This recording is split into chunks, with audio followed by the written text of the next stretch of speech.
Hello, everyone, and welcome to another episode of Pull Up 3. I am Paragon Don, I am Jamae. And I'm Jay Trent. and today we will, of course, give our rundowns of each team through weeks 3 and 4, and a part of what is currently week 5. And we'll also talk about the Olympic rosters and a little bit of the MNBA. For now, since it's the shortest, I would like to talk about the Olympics. Um, as we all know, there's been a lot of hoopla about who should have made it, who shouldn't have. And one of the biggest names that people feel like should have made it was Caitlin Clark for various reasons, and none of them for on-court purposes. Um, but the thing I would just like to say is that uh, if I think for me, I I I think people talk a lot about like, oh, the girls have won 7 straight. Like they aren't gonna miss anything. If Caitlin Clark would have took one of their spots because of the ratings boost they would have got, it's like, yeah, but at the same time, imagine having to tell somebody who deserved the roster, like Kalia Copper or like a Jackie Young or something, like, yeah, you're not gonna be on this team because we gotta get these ratings. Like it's just kind of really crazy to say, and it's kind of really crazy to think about. Um, all those girls really deserve it, and the sport is growing and it's very respected on an international level, even if it's not respected that much in America. And like all these places are slowly getting better. No one thought America would lose until they lost. So like, yeah, they've been on a run of winning, but we can't just start being like, yeah, we just put anybody out there and it doesn't really matter because we're gonna win. Because then that's when you lose. Because that's how they put out the 2014. They were just like, yeah, we're just gonna throw some bullshit in here, and they end up getting bronze or whatever. It's like you have to put your best of the best, especially with everyone getting better.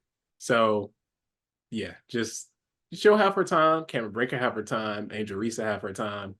Like I feel bad for Enrique because again, she probably now if anyone got snubbed, I would say her. I can see the idea of like they maybe felt like she couldn't play that well in a team setting. I don't know because she takes a lot of shots. I said this before. I feel like if Enrique played with somebody better than her, like definitively, and at least a group of them, she would absolutely pass the ball. But like we'll talk about with the wings, them niggas don't want to shoot, so she has to. So yeah, that is my 2 cents. So the problem with conversations like these, and it's been happening a lot as of late, where the conversation ends up being dominated by people who don't like basketball. And people who don't like basketball trying to speak on basketball get really loud. And that's the problem. Because you think about it, it's funny that you mentioned the '04 men's team USA who got the bronze because they put Emeka Okafor on that team straight out of college. And that's what but like also the thing about Team USA, especially on the women's side, because the women's team just don't lose. Like I can't remember the last I don't know what the last I know that I think they've won what 7 or 8 gold medals in a row.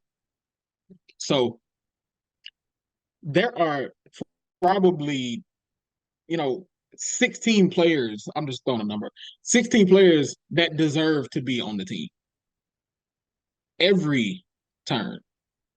But, that's the way things go sometimes. And the one that people are going up for is one that don't deserve it. And that's how I know that y'all don't care about basketball.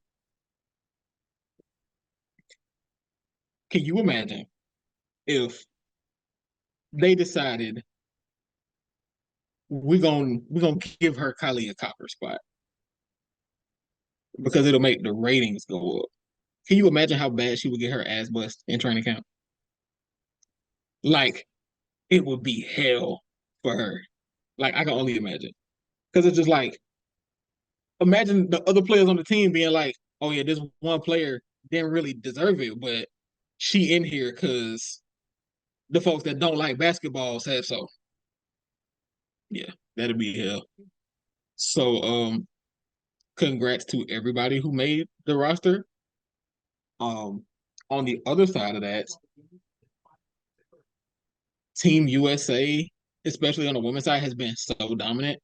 They've been able to do silly shit and it not matter because they're just that much better than everybody. Like, you think about how long Nneka Ogwumike has been in the W, she's never played for Team USA. Then you had that year Candace didn't make it. And you know that it's because, I don't know, vibes, I guess. So it's just like, because Team USA does silly shit from time to time, people be like, okay, well, this is silly, but when has that ever stopped y'all before? But that's like, I think relatively they did a pretty good job with this roster. Just because All you've things done considered. silly shit before does not mean you can keep doing silly shit. That's really the bottom line of it. Yes, I fucked up before and it worked out. I can't keep fucking up. Did go wrong? Did you really fuck up? I mean, Listen, but it's actually funny that y'all mentioned the O4 thing because like right before I got on here with y'all, I was talking to my dad and he was like, Caitlin should have been on the team. I said, Father, why would we put that lady on the team? He was like, because her fans. I said, Dad, they're not looking for the ratings. He was like, the 12th man not gonna play. I said, in the women's day is I said, and they already got Diana Taurasi out there. They can't be having two motherfuckers who not finna play. I mean, he was like, well, they need to send Taurasi home. I was like, I mean, that's probably true too, but both of them can't be sitting on the bench taking up spots. Somebody got to play a little 10, 15 minutes, you know? And I don't know, that's just so funny to me. I don't think she deserved to be on the team. And quite frankly, I just don't even think like you can even say that she's, even if you're saying she didn't go to training camp, which pretty much to me sounds like the reason why Team USA was like, no, we're not inviting you. We don't even know what you can do for real. But even if you say, okay, her WNBA play was her tryout, in what game did you watch Caitlin Clark play and you was like, this is Olympic level basketball? Like I just want to know what game anybody watched, because as a Fever fan, that lady be stressing me out. Okay, she be stressing me out, and we'll get to that later. But you think Cheryl Reeve is finna deal with that? Absolutely not. And two, I think a lot of people have downplayed the level of talent like across international basketball. Because I had to tell my dad too. I was like, Dad, we are in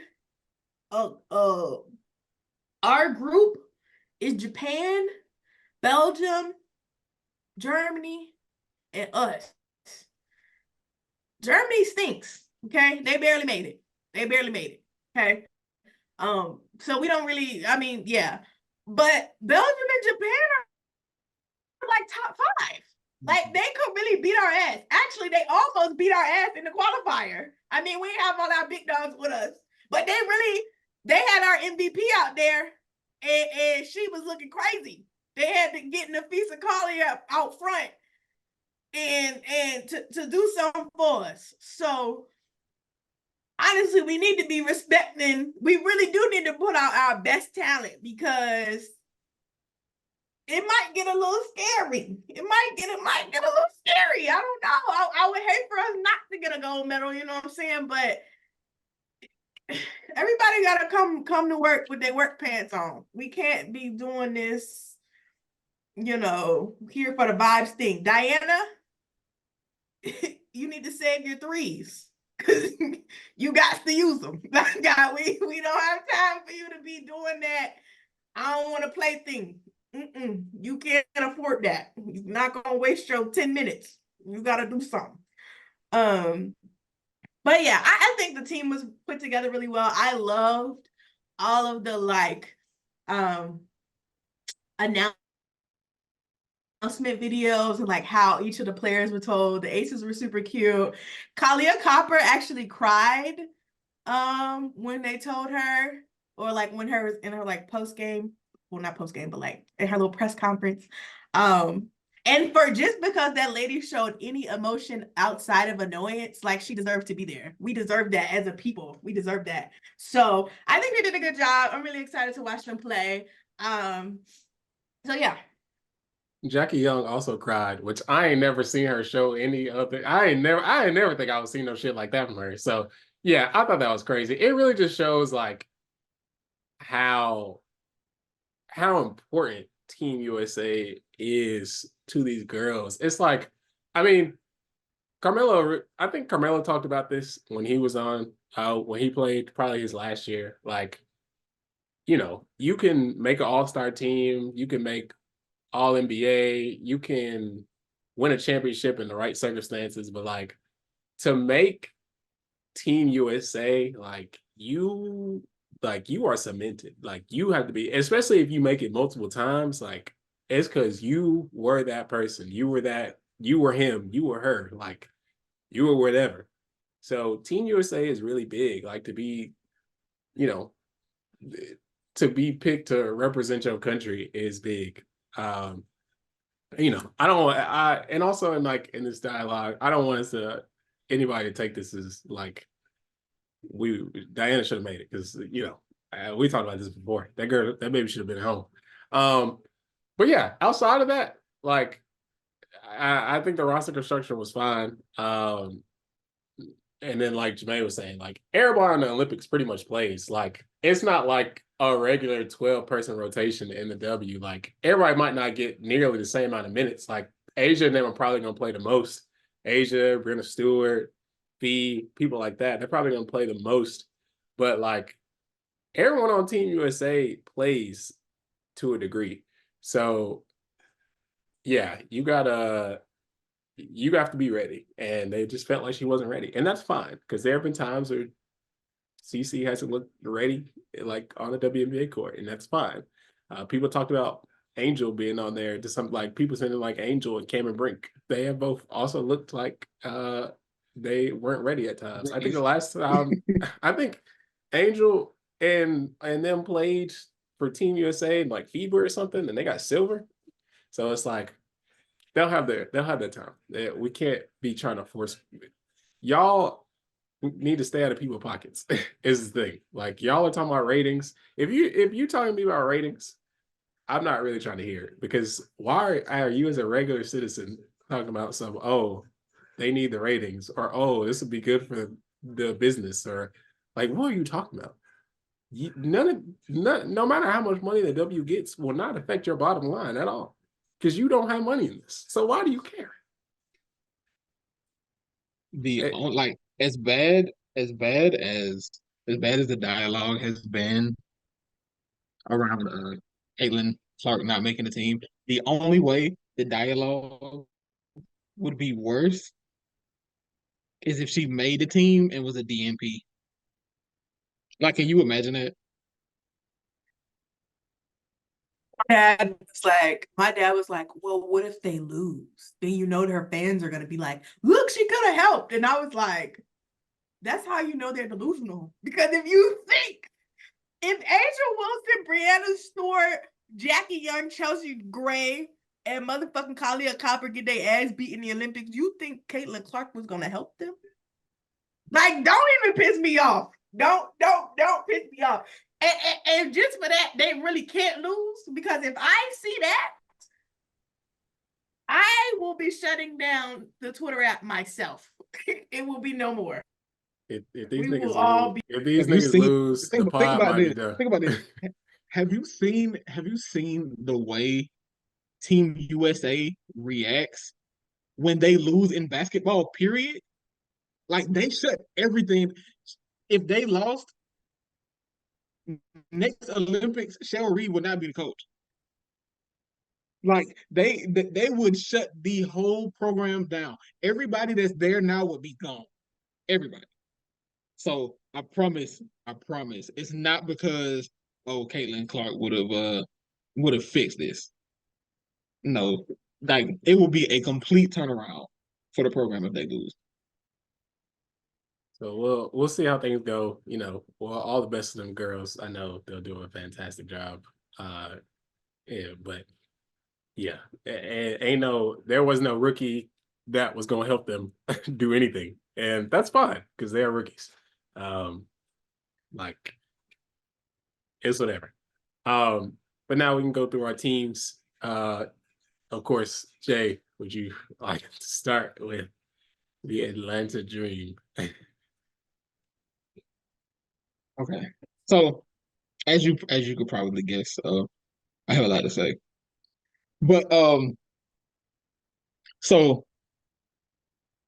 when I left, like as I was leaving to go on vacation, the Dream beat the Aces. The day I went back to work, the Dream lost to the Mystics. So all I'm saying is there was a disruption. There was a disruption in the atmosphere. Okay, but for real, the Dream are they are 11th in offense and 6th in defense. Um, they are 5-5, and this is the perfect encapsulation of a 5-5 basketball team. Like since the Atlanta men's team, funny enough. So it's like when I turn the Dream games on, I don't know who's gonna play. Like I know who's gonna play, but I don't know what team is gonna show up. I feel like I'm watching two different teams play. Like when we look good, we look good.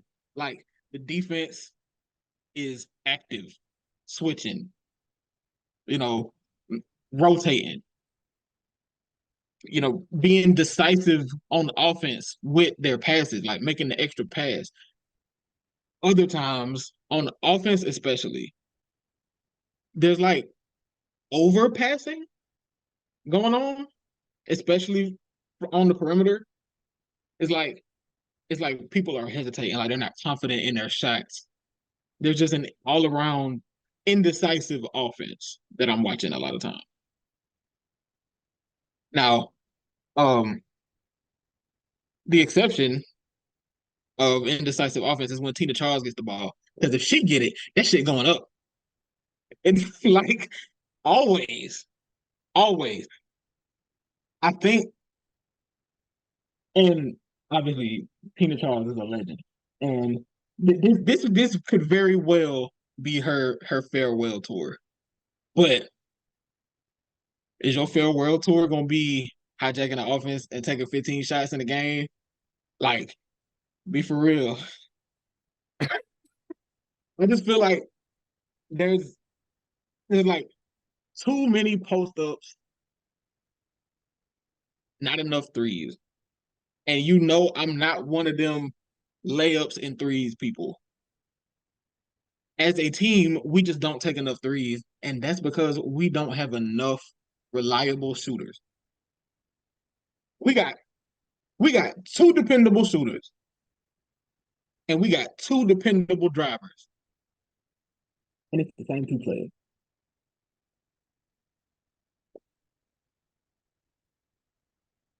How have you felt about Ryan's start to the season?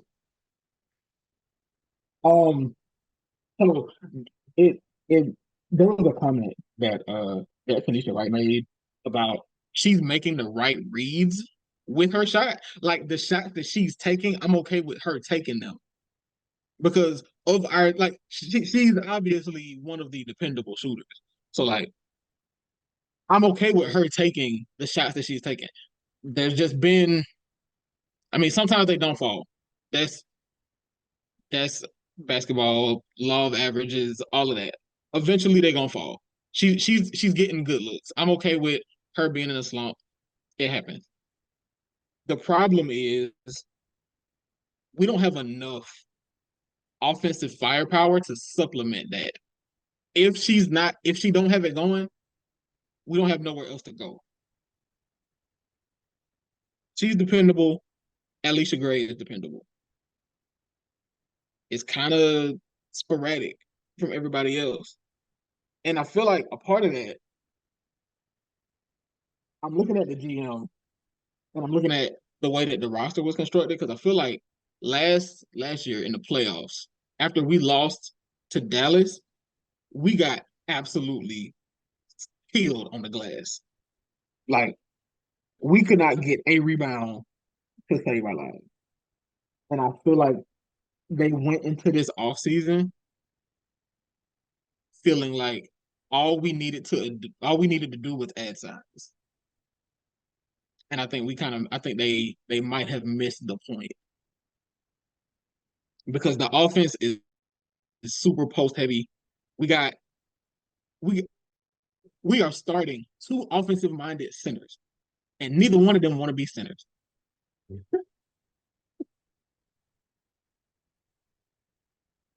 And that's the problem. Too many post ups, not enough threes, too indecisive on offense, and I guess the reason I'm so frustrated is because we're 500, we're 5-5. I know we could be 7-3 at the very least, and it's just like we just take the most frustrating losses. It's like the games that we lose, it's like we didn't even try to show up, and that's the problem for me. Do we have a timetable on Jordan Canada? Have we got any updates on that? How much do you think is going to help? It'll help a good bit for one reason.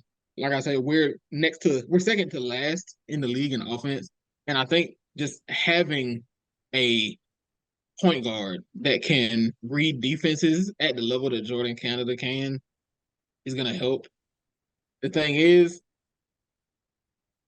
there's still going to be some issues there because she's not really a dependable shooter either, not to the extent that we need. That's not really her fault. I mean, it is what it is, but She's a dependable driver, though. yeah. Now that like the fact that she can drive and kick, and it'll probably help some more of our catch and shoot players. The fact that you got somebody who can put the ball on the floor, kick it out, because defenses are going to collapse on Jordan Canada on drives, so that'll help. So I do think that'll help our offense, but we should not be second to last in the league with her being out. I will say what you didn't mention was Miss Like That taking the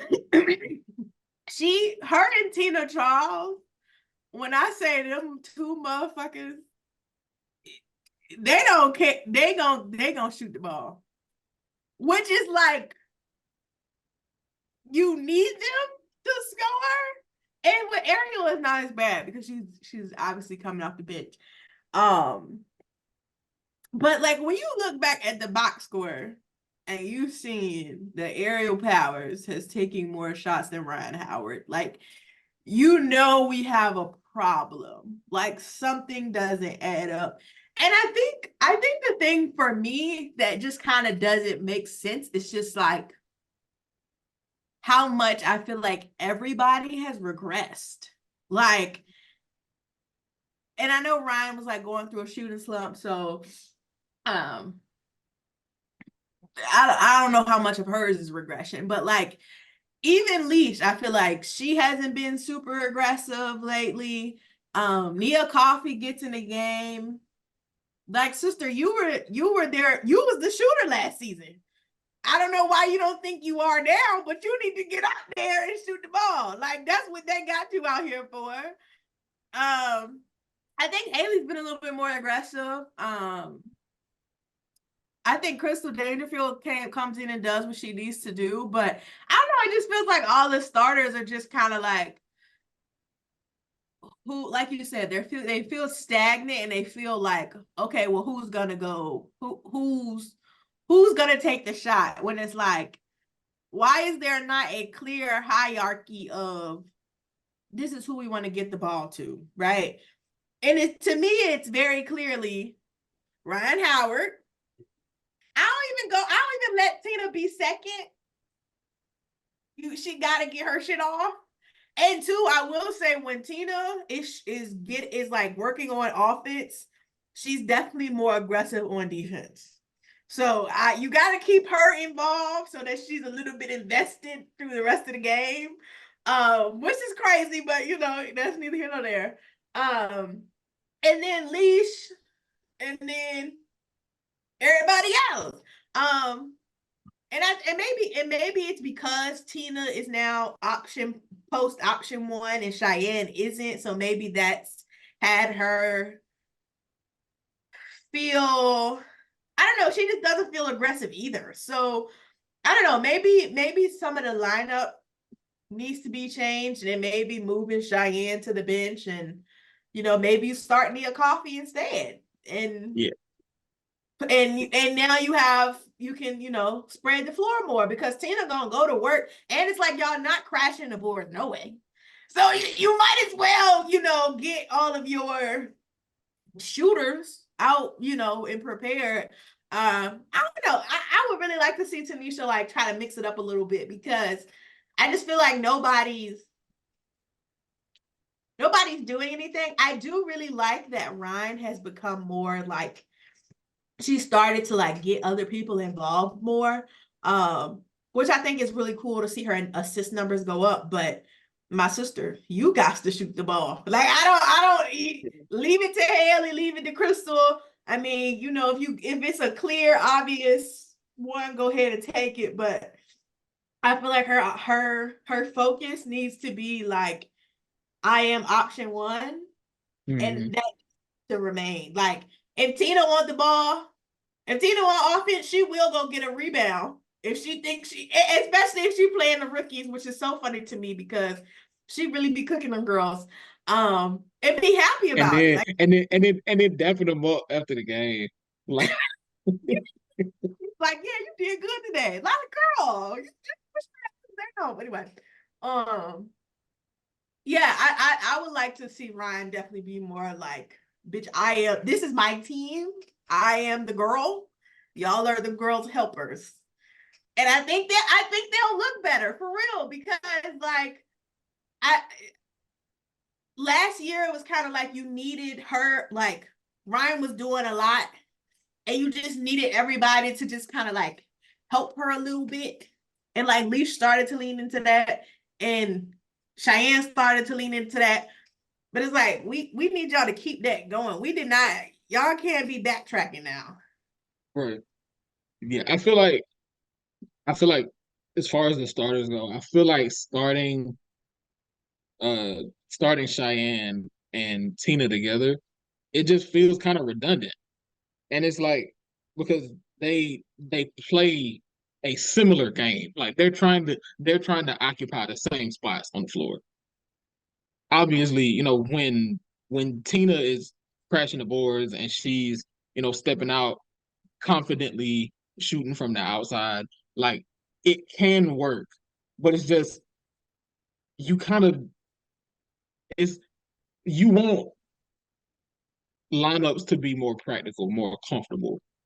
Like, I would be perfectly fine with them starting Nia at the 4 and go with Tina at the 5. That would be perfectly fine with me. Um, yeah, the offense and I do appreciate the playmaking leap from Ryan Howard and the spark off the bench from Aerial Powers, for better or worse, is definitely I know that she plays like 100 miles per hour. And like it's like I feel like we need her, but that's kind of the frustrating part of it because a player who has been, you know, a a microwave scorer off the bench. When your starters are sitting, she's the only source of offense, and that's kind of a problem because our defense has been fine. I mean, we're relatively, middle of the pack. Obviously, Washington made like 17 threes against us, which is an outlier. But I've been overall pretty fine with the way our defense looked.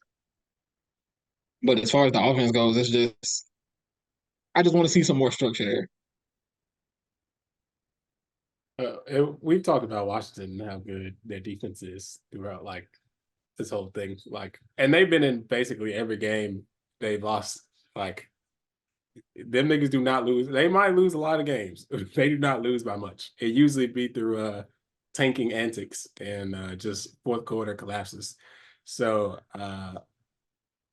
it. I'm not really surprised they won. I guess it's more the amount they won by, but like you said, 3-point variance is truly a thing. And like, I don't care who on the court. It could be 5, 6 graders. If them niggas hit 17 threes, that shit hurt. I'm sorry to tell you. That shit don't matter. And it does not matter who on the court. If they are producing, they are producing. So yeah. Atlanta's 5-5. Like you said, very reminiscent of the Atlanta of the Hawks variety. But I think they have better players on it. So they'll figure it out. Chicago Sky. Of course, we are big Chicago Sky fans over here. I have really loved the way Angel has played outside of her attempting to do layups.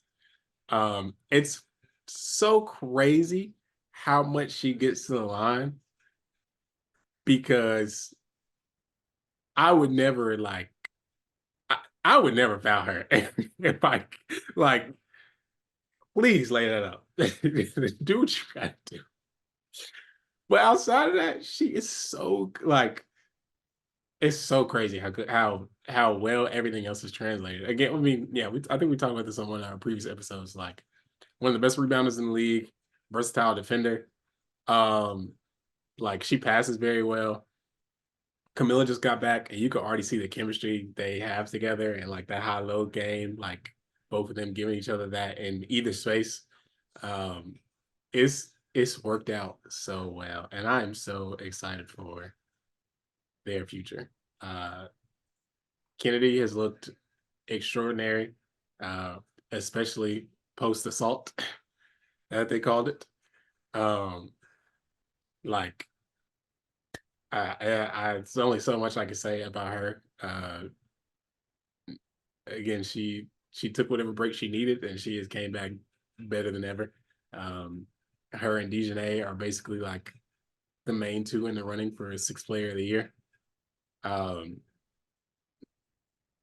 Izzy is coming back. Now she's kind of the odd man out because I mean you got E. Will, defensive player of the year type candidate, Angel Reese and Camilla. And like I don't know what Izzy's gonna do. I feel like she's gonna be living in another city by the time the trade deadline comes around. I don't know where. And it's not gonna be her fault either. But I definitely think there are teams that can use what she offers. And yeah, I just don't think it's really like room for her there. She can come to the Aces. We got some things to send over there, over yonder.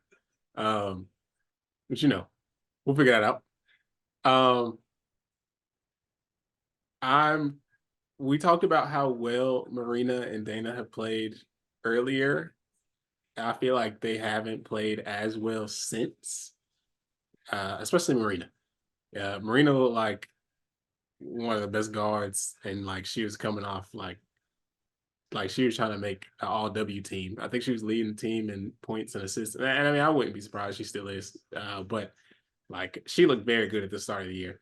I mean, she doesn't look bad, but she just hasn't looked as good. So yeah, Chicago is uh what 4-6. Um, Mhm. a lot of people did not have them that high. I'm not gonna act like I had them that high. 4-6 is not bad for what they have. Camilla just coming back a week ago or 2 weeks ago. Um, yeah, they 4-6 is a win to me. A rookie coach.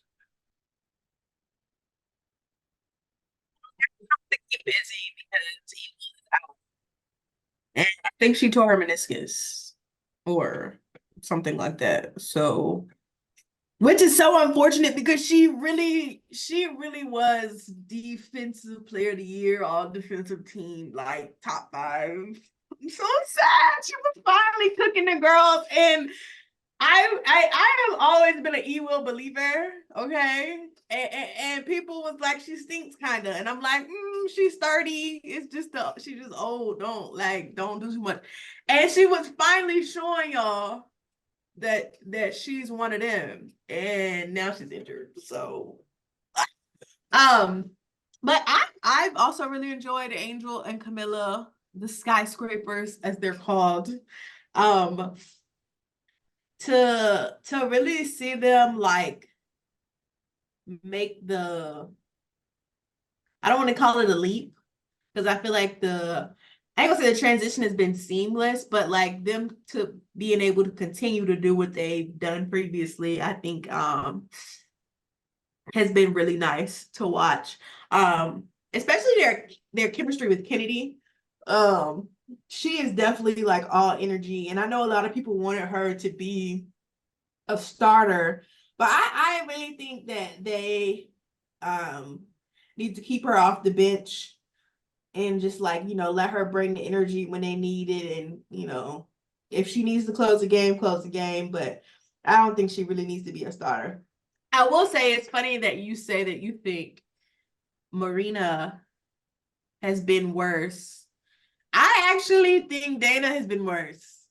And I don't know why. Like I feel like I don't know if the shot hasn't been falling or maybe the passes haven't been as confident, but every time I feel like I've watched her play recently, she just hasn't like maybe it's an intensity thing. She just hasn't looked great to me. And it's probably just like a shooting slump kind of thing because her shot hasn't really been falling. Um and on the other side, I think Marina is like she's a Notre Dame guard, so every shot she gonna take, we know how they is.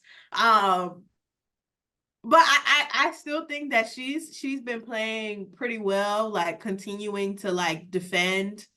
Obviously, she's not like, she's not gonna make the all defensive team, but she's been doing enough and she's been making strides. So I don't know. I think she's been playing well. And um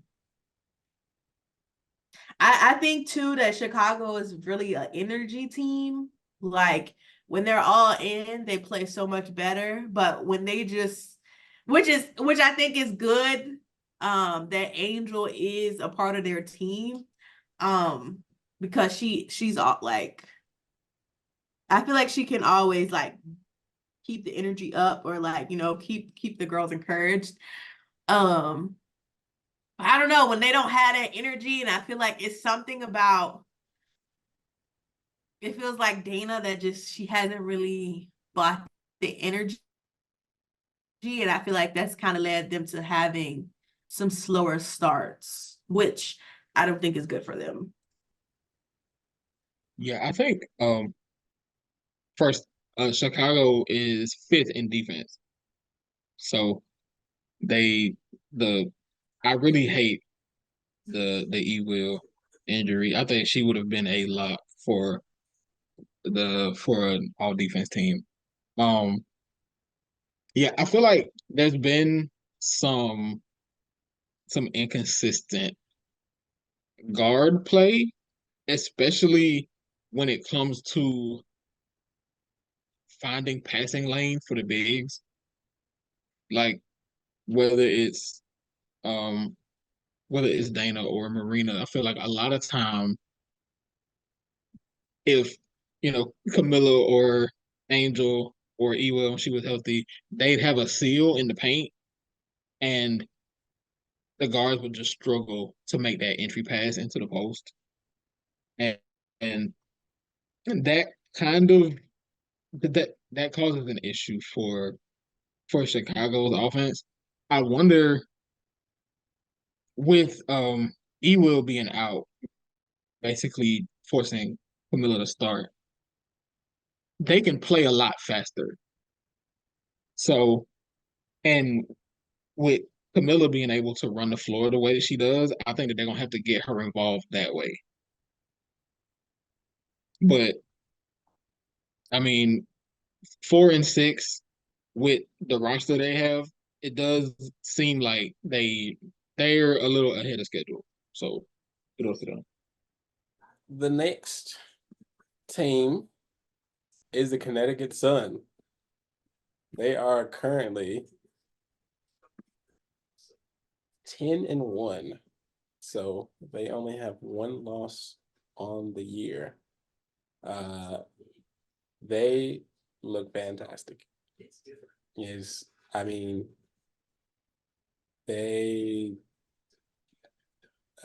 we talked about how good they are before. The only team they lost to is the Liberty.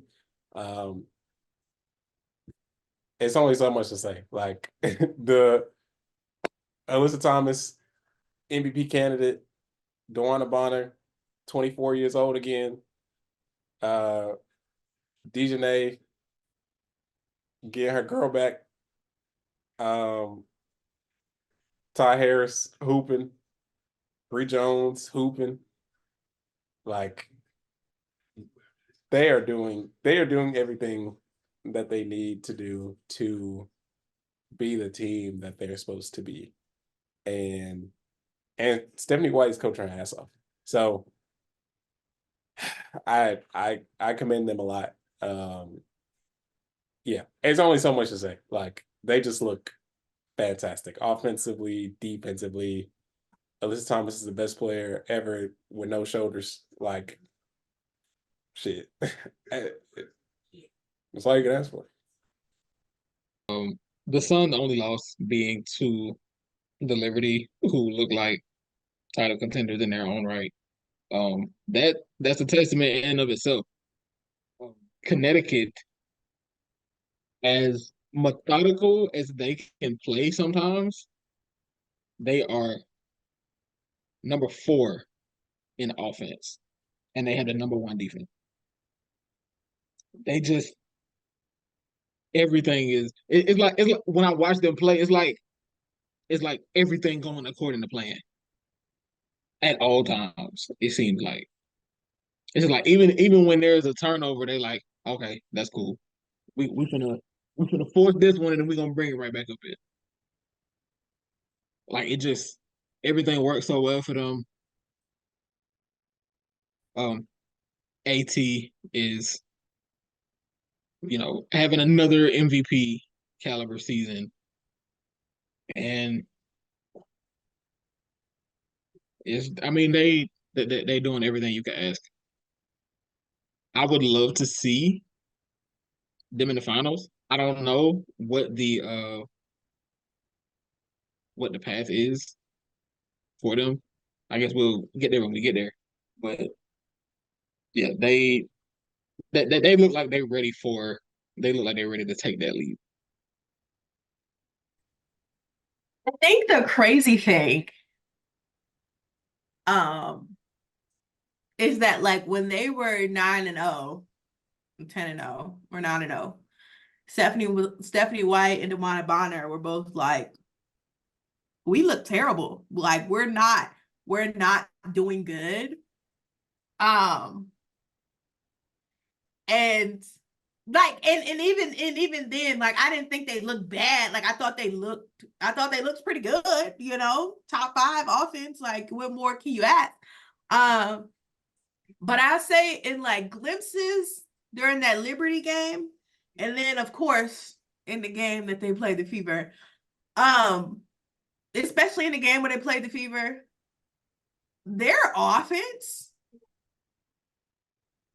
it almost felt like automatic. It was like we know exactly like what we're about to do.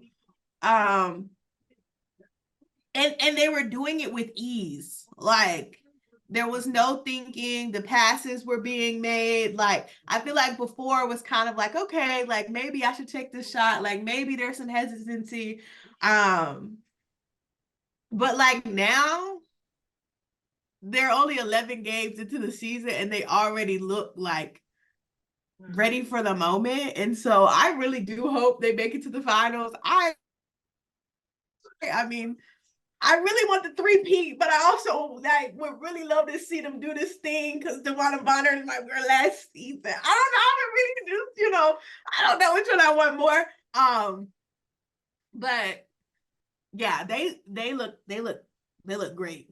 And two, just like their ability to like, I guess like turn it on too, because sometimes I feel like they start pretty slow.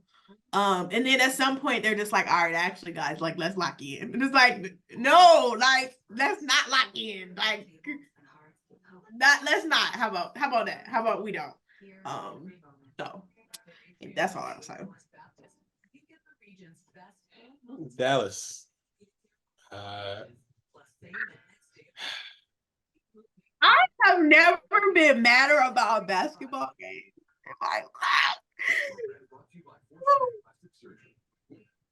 Did you want to start? Yes, I do actually. Because I'm gonna stop cursing. I thought I was gonna stop cursing. Why is Dallas 3-7? Like 3-7? That is completely nasty business. Like it's nasty business. And there are losses that shouldn't have even been like why are you losing to the Sparks? Like let's be for real. And I don't want to act like, you know, there's really no hope in the WNBA, but why are you, the Dallas Wings, losing to the Sparks? And then got the nerve to lose to Phoenix. You're losing to the fucking girl, Dad. I said I was gonna stop cursing.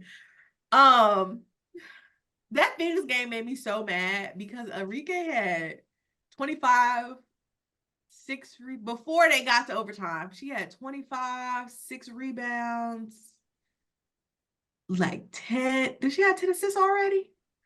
10 assists, 2 steals. She had a crazy ass stat line. And they got to double overtime and it was like, actually, we're tired. We don't really want to play no more. And I'm like, bitch, this is not the time. Y'all should have lost in regulation if you was that. Like, don't piss me off. That shit pissed me off so bad for real. That shit really pissed me off. Cause I'm like, what are y'all doing? Like, why is Arike and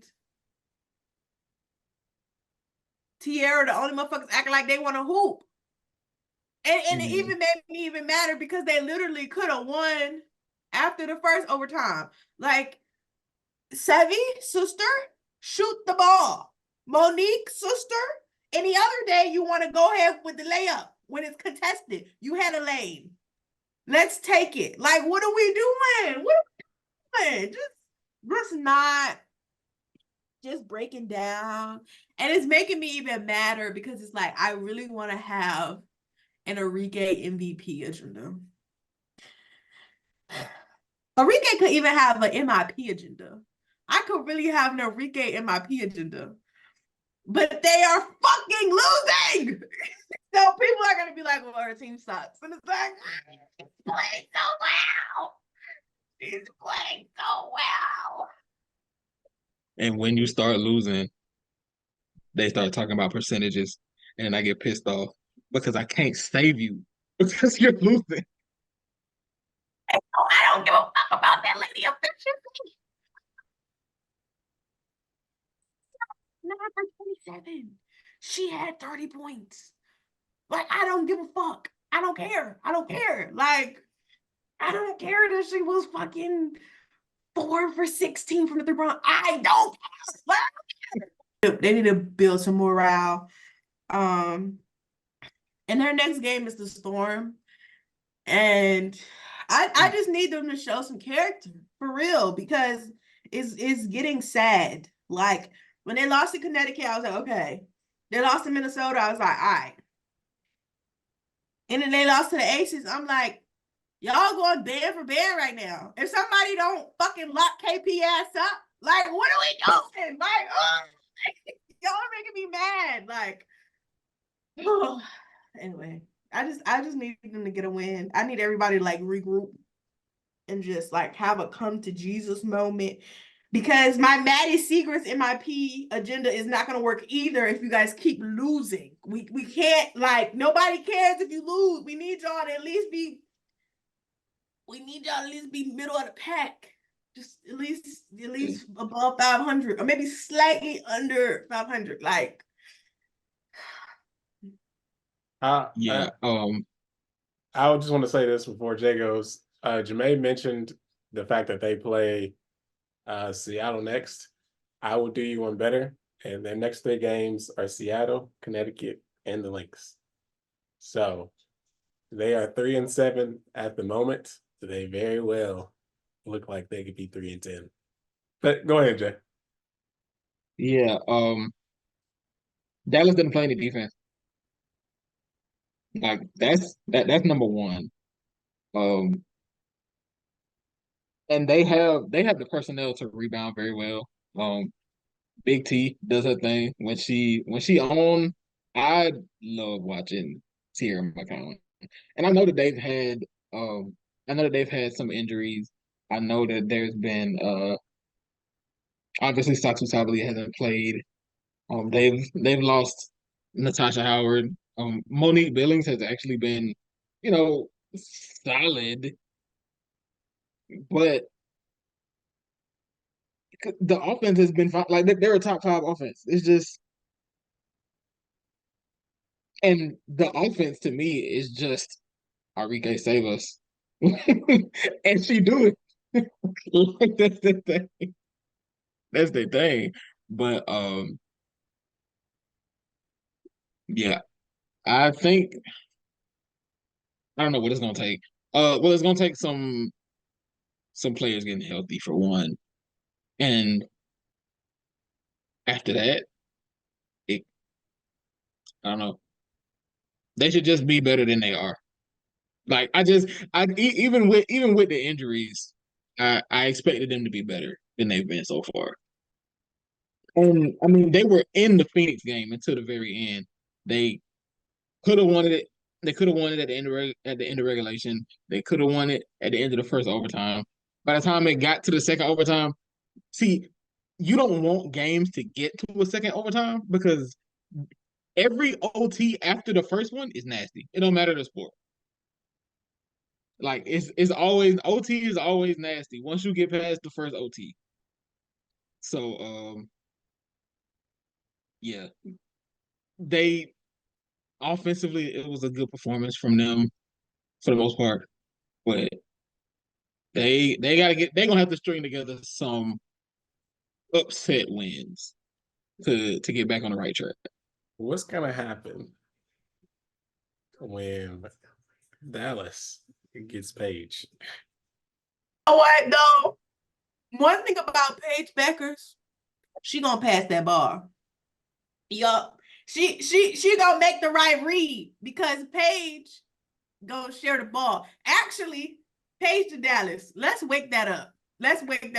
Because Let's look that up. if they gonna stink, we Yep. might as well wait. Because I'm looking at their schedule right now, and they just don't have like a 3-game stretch where I'm like, okay, they can get back on track. Because like, of course, like I said, they got hold on. They could beat Seattle. No, but Now- I'm talking about a 3-game stretch where they could potentially get like 3 straight wins in a row. Like it don't. They got Seattle, Connecticut, Minnesota.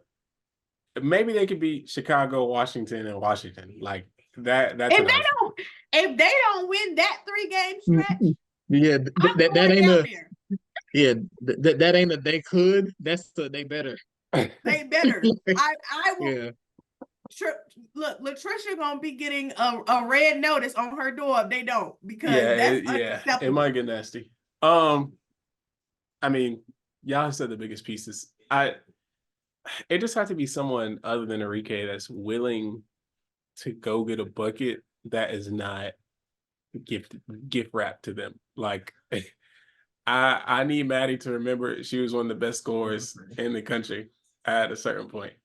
Like somebody gotta be, I need somebody else to do some tween shit, or somebody else to be like, let me get this ball on this post and I'm about to hit this post fade away. Cause like it's like when Enrique's on, it's absolutely beautiful. It's amazing to watch, whatever. But like when she's not hitting, if you're not thinking about it, it's like, damn, why is she doing this? Why is she not passing the ball? And then she do pass the ball, and these niggas are like, they act like if they shoot the ball, they gonna like somebody gonna damn like take them out the game or something. It's like it can't be like this, or y'all can't be like this.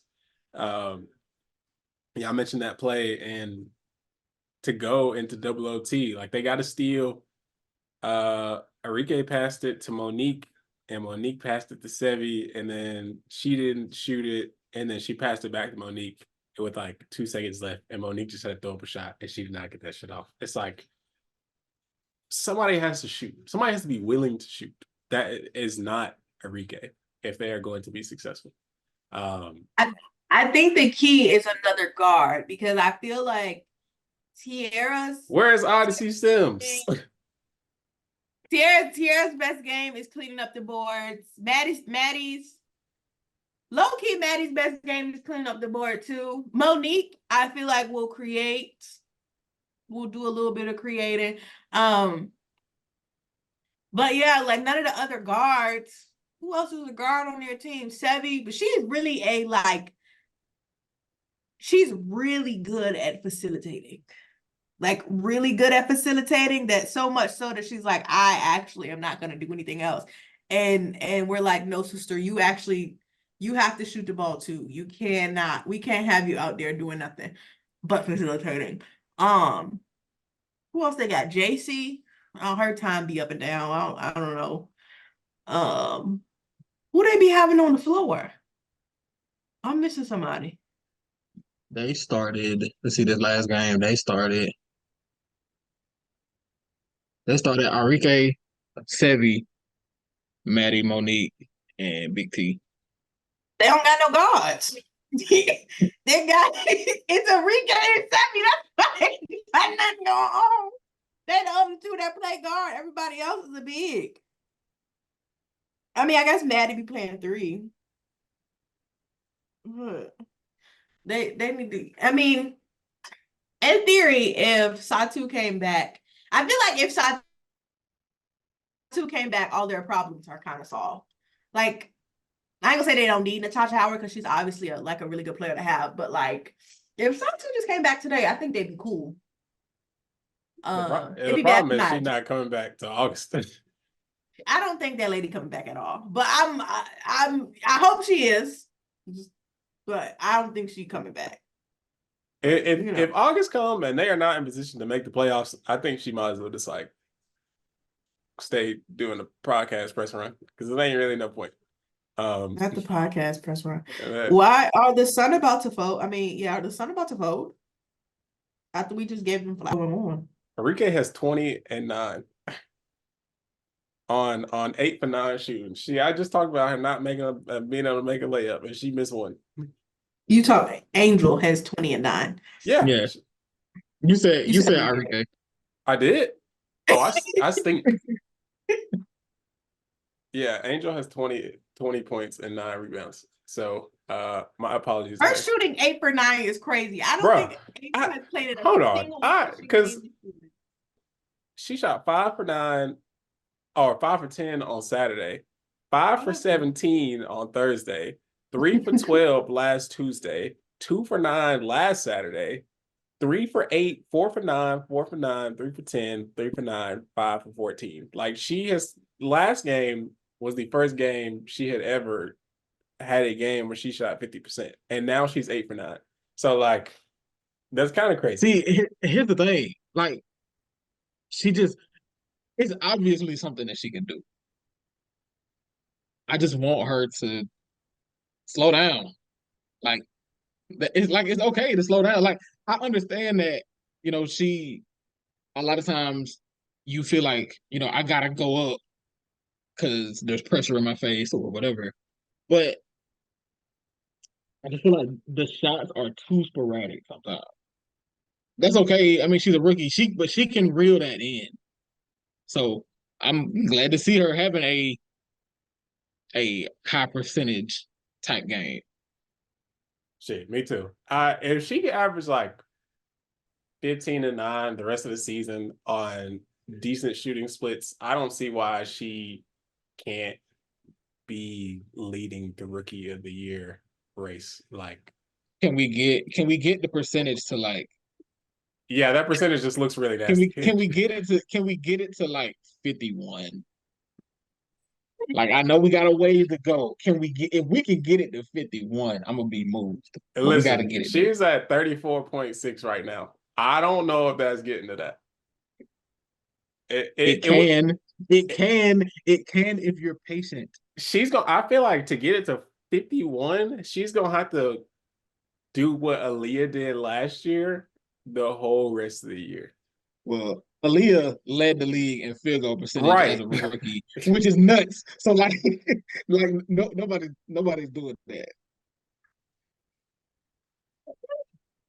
So I if she can get to 45, I will be extremely impressed. But yeah, uh, I hope they don't fold. I don't think they're gonna fold. They just having a rough night because Dewana Bonner is currently 0 for 7 from the 3-point line. So they just having a bad shooting night. They'll be all right. But Alyssa Thomas is 9 for 13, which is like, when Alyssa start taking 13 shots? She said somebody got to do it.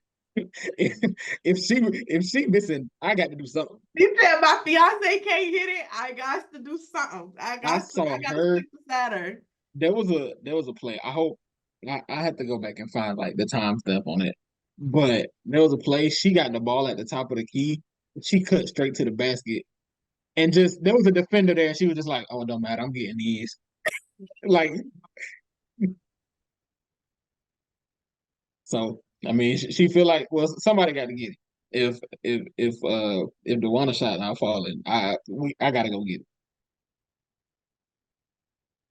Jermaine, you know who's next. Know them women. I don't know them people. I don't know who's next. I'm sick of everybody's shit. I ain't gonna lie. No, the Indiana Fever. I think I need to just. We're like 12th in offense and defense or something stupid like that.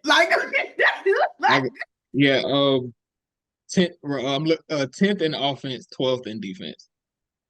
10th in fucking offense and 12th in defense. That is the nastiest thing I've ever heard in my life. Like, it's not funny. Because these Fever fans have really been pissing me off so bad, bro. Like, people were legit mad at people were legit mad at Chrissy Sides because in the Connecticut game, she benched all the starters except Aaliyah. Like when the bench started going on that run and we started to look good, they was like, "Oh wait, put Caitlin back in, put Kelsey back in." Now let's put on our thinking caps. No, let's walk through this as a group. Let's walk through this as a group. You had Caitlin, Kelsey, Melissa, Christy Wallace, and Aaliyah Boston in.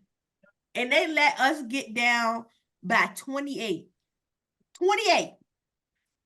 She set all their asses down and left Aaliyah in there and just threw random motherfuckers in the game. I don't even know who was playing at the time. I think it was Lexi Hall, Grace Berger, Erica Wheeler. She just threw whoever was on the bench. She said, somebody get in there. And we got within like 17. Why the fuck would you put back in your starters? Like that like logically, that don't even make sense. Like, and personally, I'm really glad she ain't played the rest of the game. Like, I am so glad she did that because we got to see the talent that is Grace Berger. We got to see the perimeter defense of Celeste Taylor. Lexi Hole was so like aggressive on the offensive end. I have never seen us play better basketball.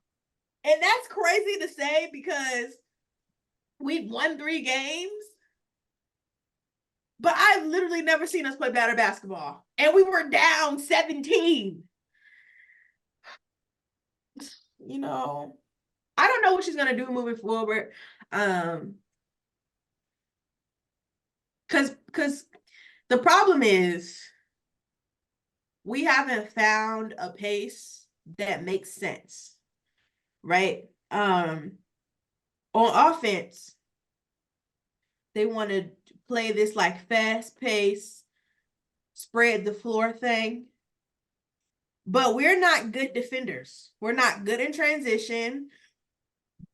We're barely good in the half court. Like, she has to like essentially yell at them.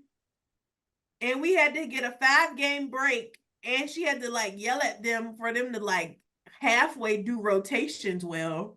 So we're not good in the half court and we're not good in transition. But you want to play fast basketball? Nobody on the perimeter, like, it's not like we're leading the league in steals.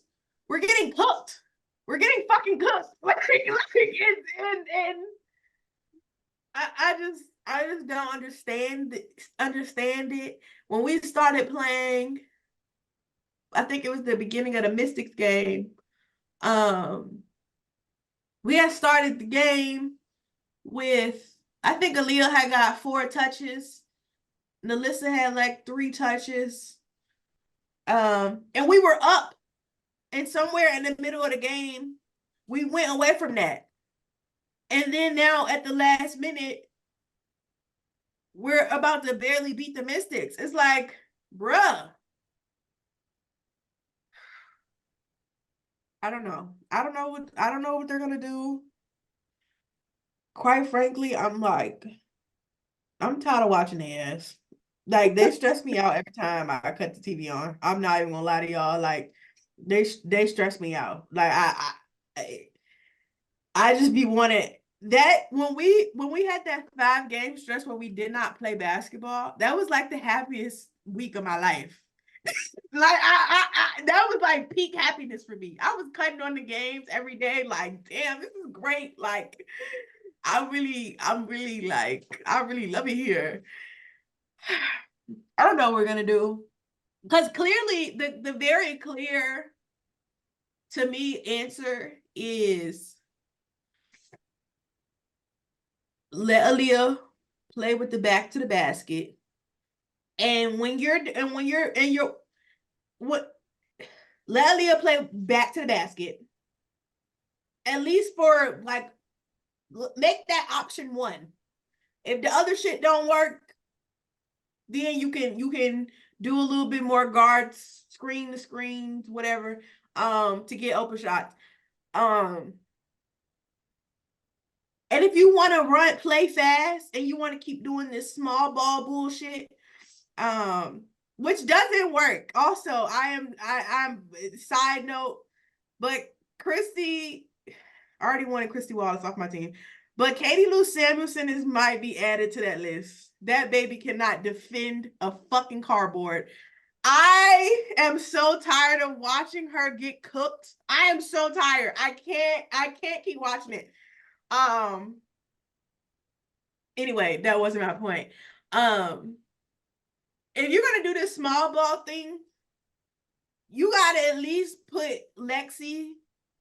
At this point, you gotta put Lexi and Celeste somehow on the floor. Both of them gonna have to be on the floor. You need to have at least Grace or Erica and let Cece be out there. And maybe you can try this when Timmy get back, because she at least can defend better than Alyssa can. Well, at least she's more energetic than Alyssa. And y'all can run the floor. I just don't understand why she doesn't like change the offense based on the personnel.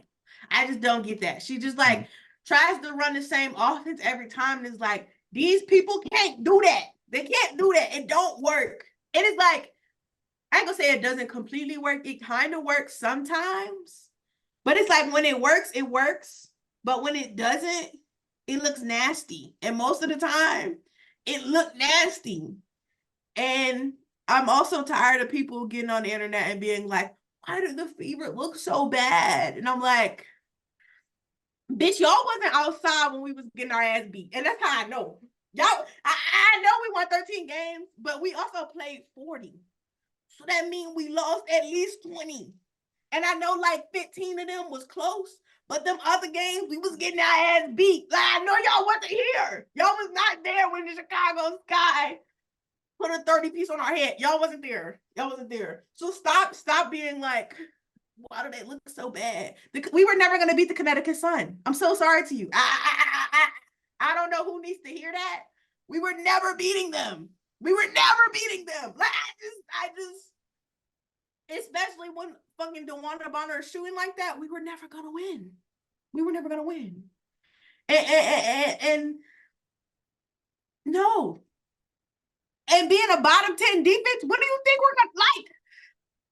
That's one. I think that was a very incoherent rant, but those people, like, that's just how stressed this team has me. I literally only watch because I love Aaliyah Boston, and I would like to see her thrive. And to the people who are like, get Aaliyah off the Fever, do y'all not want to see me happy? Do y'all not want me to have nice things? Like, let's wake that up. Yeah, let's wake that up. And rant.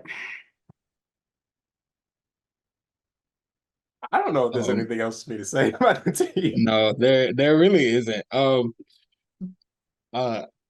I do think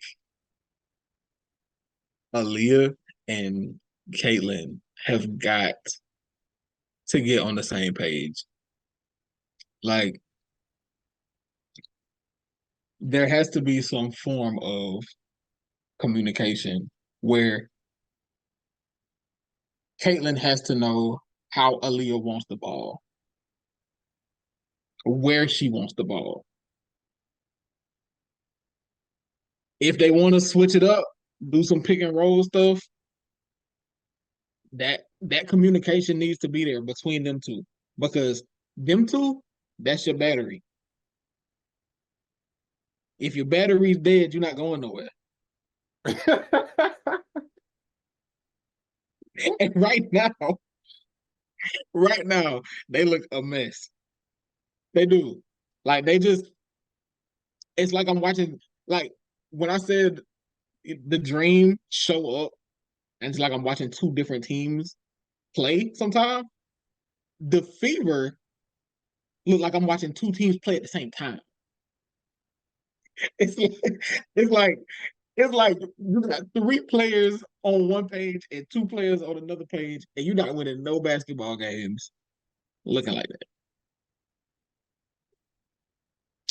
I have one more thing. That is so funny because we really do look like multiple teams playing. That's crazy.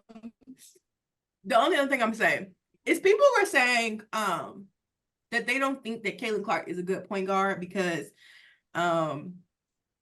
she's not a leader or whatever. And I just want to say that I disagree with that sentiment. I actually think Caitlin is an excellent point guard. She has an excellent IQ. Well, she has a good IQ and she has great vision. Actually, I'm going to say she has great vision. The IQ isn't bad, but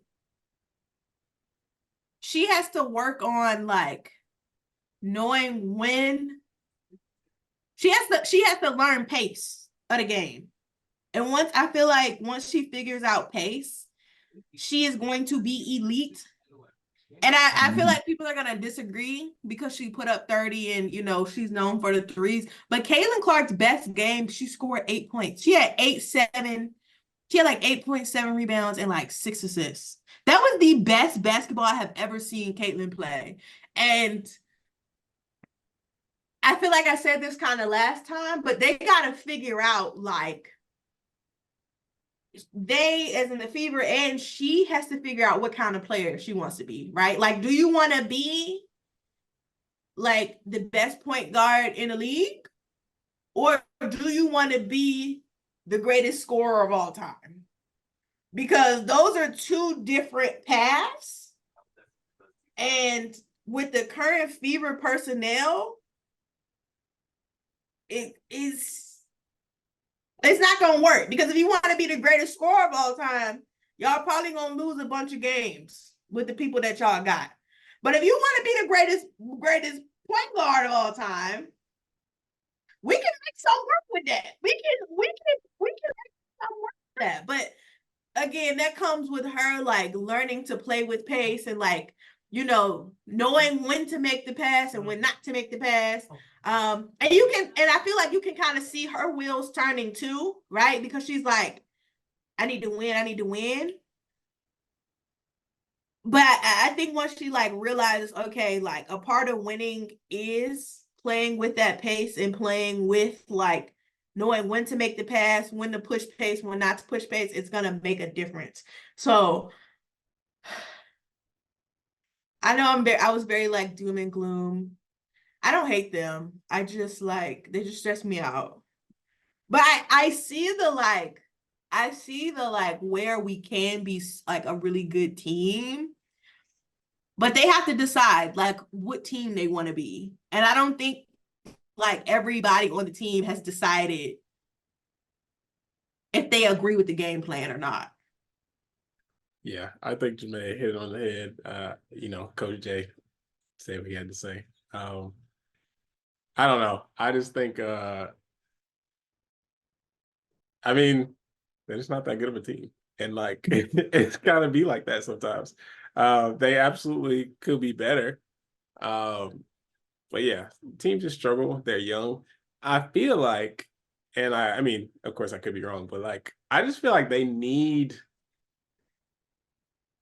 a hierarchy, like a consistent hierarchy. And like, of course, we talked about how it probably needs to be Aaliyah, and then the guards could figure that out after, like whatever order that is. But like, I just don't think they know who. If like they need a bucket, they do not know where to go. And it's just, I think that's hurting them a lot. I mean, Caitlin has games where she wants to do both, and which is like, I mean, I get it. Kelsey, I think Kelsey kind of reminds me of Kyrie in 2019, where like, man, with like not with the antics, because she hasn't done anything as far as I know. Just like, your young players are coming off of exceptional years, but you were also like a top. I mean, Kelsey Mitchell was an all-star. Like, so it's like it's a really hard balance in I'm trying to get mine because I know like I can do this, but also I'm trying to motivate them to Like, I want them to be the best players they could be. And then I'm sure Aaliyah feel like I was an all-star my rookie year. So like, shit, why can't I ride with this? And like Caitlin feel like I'm one of the best college basketball players ever, coming off of one of the greatest seasons ever. And I can do all this. So why can't I rock out? Like, and I'm sure Nalissa feel like, shit, why can't I rock out? It's just a lot of people who feel like they can do a lot of things. And I don't know. It's too many cooks, I think. And not enough ingredients. And the last thing I'm gonna say, because I'm glad you brought Kelsey Mitchell up, they cannot have Kelsey Mitchell and Kaylin out there. I'm so sorry. I'm so sorry. It is not. Kelsey Mitchell and Kaylin took 33 shots one day. Why are y'all two taking 33 shots? Like that shit. Like, what are we doing? But we can't have both of them, mostly because they're both like high volume scorers. Both y'all cannot have the ball. One of y'all gotta have it. And that's why I'm saying too, like, if Caitlin gonna commit to the like being a good PG, then that means Kelsey can get her rocks off. But if she not, one of y'all gotta go. It's probably gonna be you, Kelsey, but like really one of y'all gotta go, because y'all two cannot be taking 30 shots. I'm so sorry.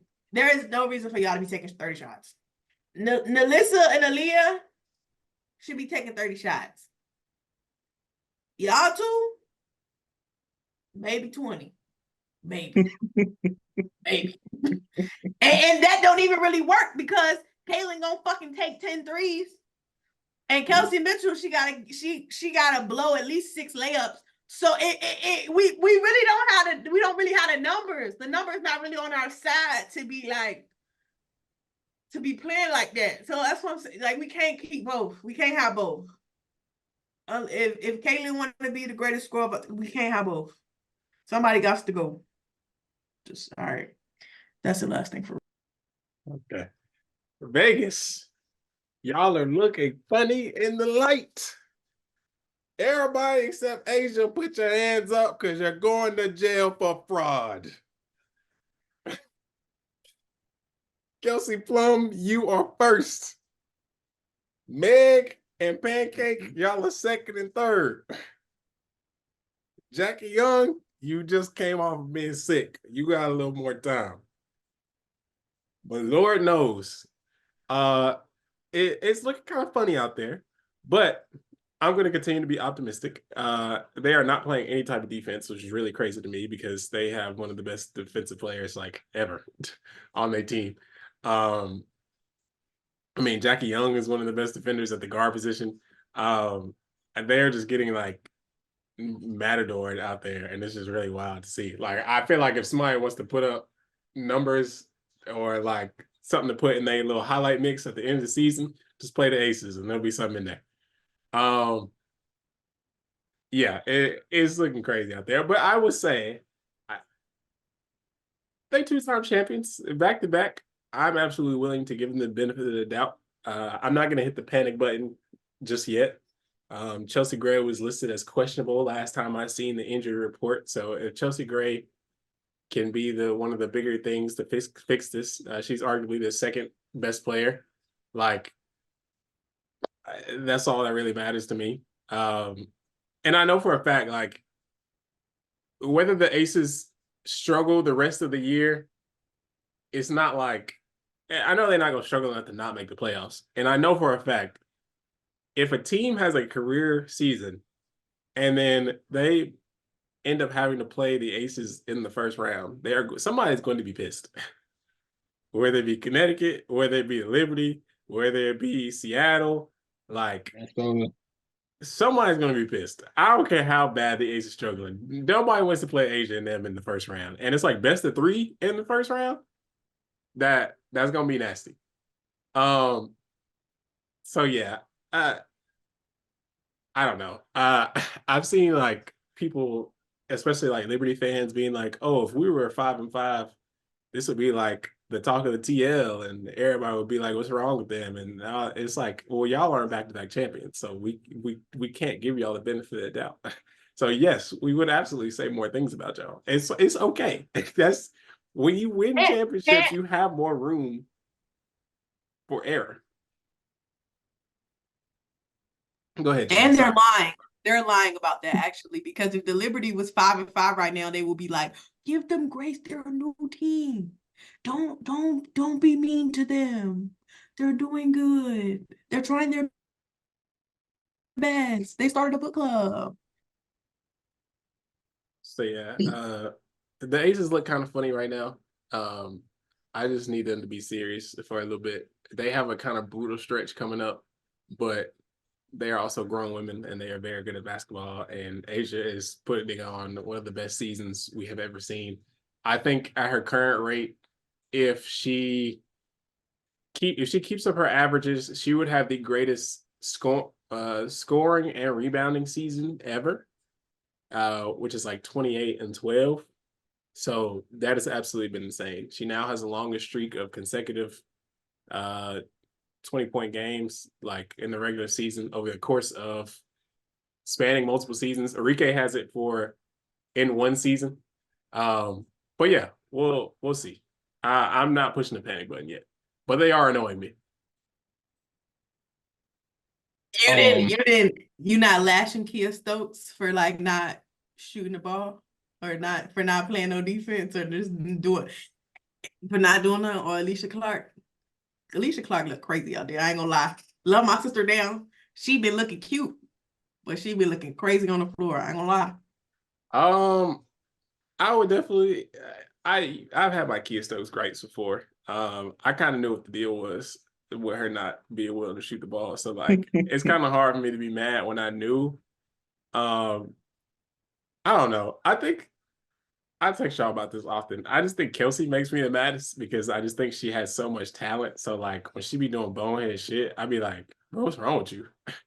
Um, she just, and I don't know. It's the fact that there are games where she takes more shots than Asia. I'm like, bro, how? How did you do that? Why did you do that? As a matter of fact, Asia, I have 26 on 10 of 18 shooting, and Kelsey got 7 of 22 shots and 15 points. It's like, what happened here? How did this happen? Who allowed this? We praised Jackie Young very early on for starting off hot and like leading the league in assists and all these things, and like that's kind of slowed down. So I don't know, but Kia started the season shooting threes, and I don't know where that's been. I do really like Kate Martin. Again, we made a joke how she probably was not going to see the floor much, and she has had to be a very integral part of this roster. And I like what I've seen from her for the most part. Like, it ain't been nothing that I could really complain about. She makes the right reads. It's just a matter of whether her shots are falling or not. But like, she don't do nothing where I'm like, why did you do that? Which is very impressive for a rookie because, I mean, you 22, 23 playing against grown women, like there's going to be times where you do some shit that's like, why the hell did you do that? But she's very poised. So I all credit to her, all grace to her. But everybody else on that roster outside of Asia, no grace for me. Get it together, girls. I need you.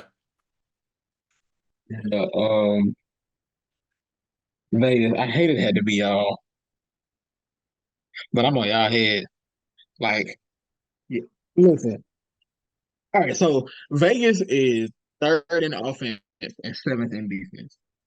And that offense is largely on Asia Wilson's back, basically, saying, I'm finna go get this. So there is a level of grace that you get once you've won back-to-back titles. You know, heavy is the head that with a crown. But now what? Because y'all in the scope now. Has the league figured the aces out? No, but honestly though, like And I know some of it can be chalked up to Chelsea Gray not having played yet this year. And that's part of it. But I don't think that's all of it. I was talking to Kristen earlier today, and he pointed out to me Kelsey Plum is shooting a career high number of attempts from three per game and shooting a career low percentage on those. And that matters. The Aces offensive numbers look fine because Asia Wilson can get whatever she wants, basically. The problem is after y'all have been so dominant for so long, teams are looking to construct their rosters to beat you. And now they beating you. So the ball is in your court. How do you respond? And as a championship team, this point always comes in the season somewhere. So if I'm the Aces, part of me says, well, I'm glad it's happening now. But you got to find a counter. And you got to find it quickly. But that's all I got. I think you both have made great points. But as a woman of many agendas, my only one is, why is Sydney Colson's leash so short? Okay. She has proven to be one of your better perimeter defenders. And she really a true point guard. Like, her and Chelsea are not besties for no reason. Okay. And I really don't understand why she doesn't get more minutes. Because I feel like she can be useful, especially in this time where KP is clearly, like you said, she's shooting awfully. Jackie Young is in and out with the sickness. And she was doing well with like the PG duties previously. But why wouldn't you throw a Sid, KP, and Jackie, put all three of them out there so that Sid can do more of the facilitating and you can have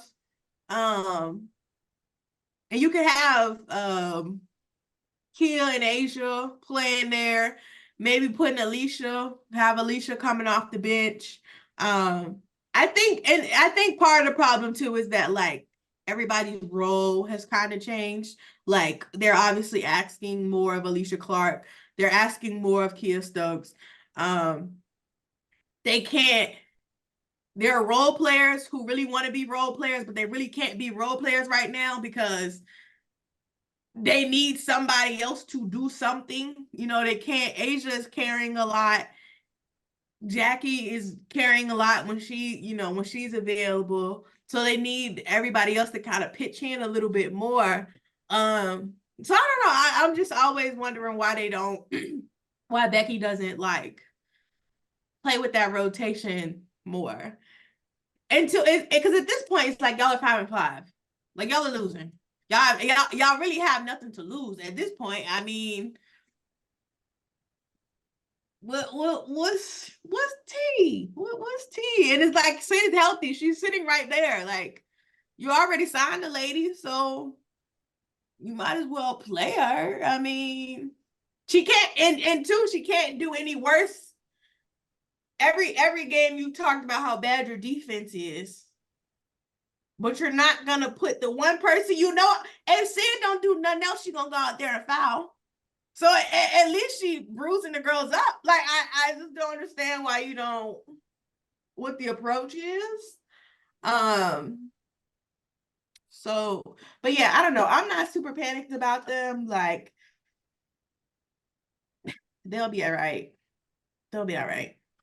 I think the last Yeah, thing. they're definitely Oh, go not ahead. panic. No, my bad. Definitely not panic. I am annoyed by them though, and a lot of it, defensively,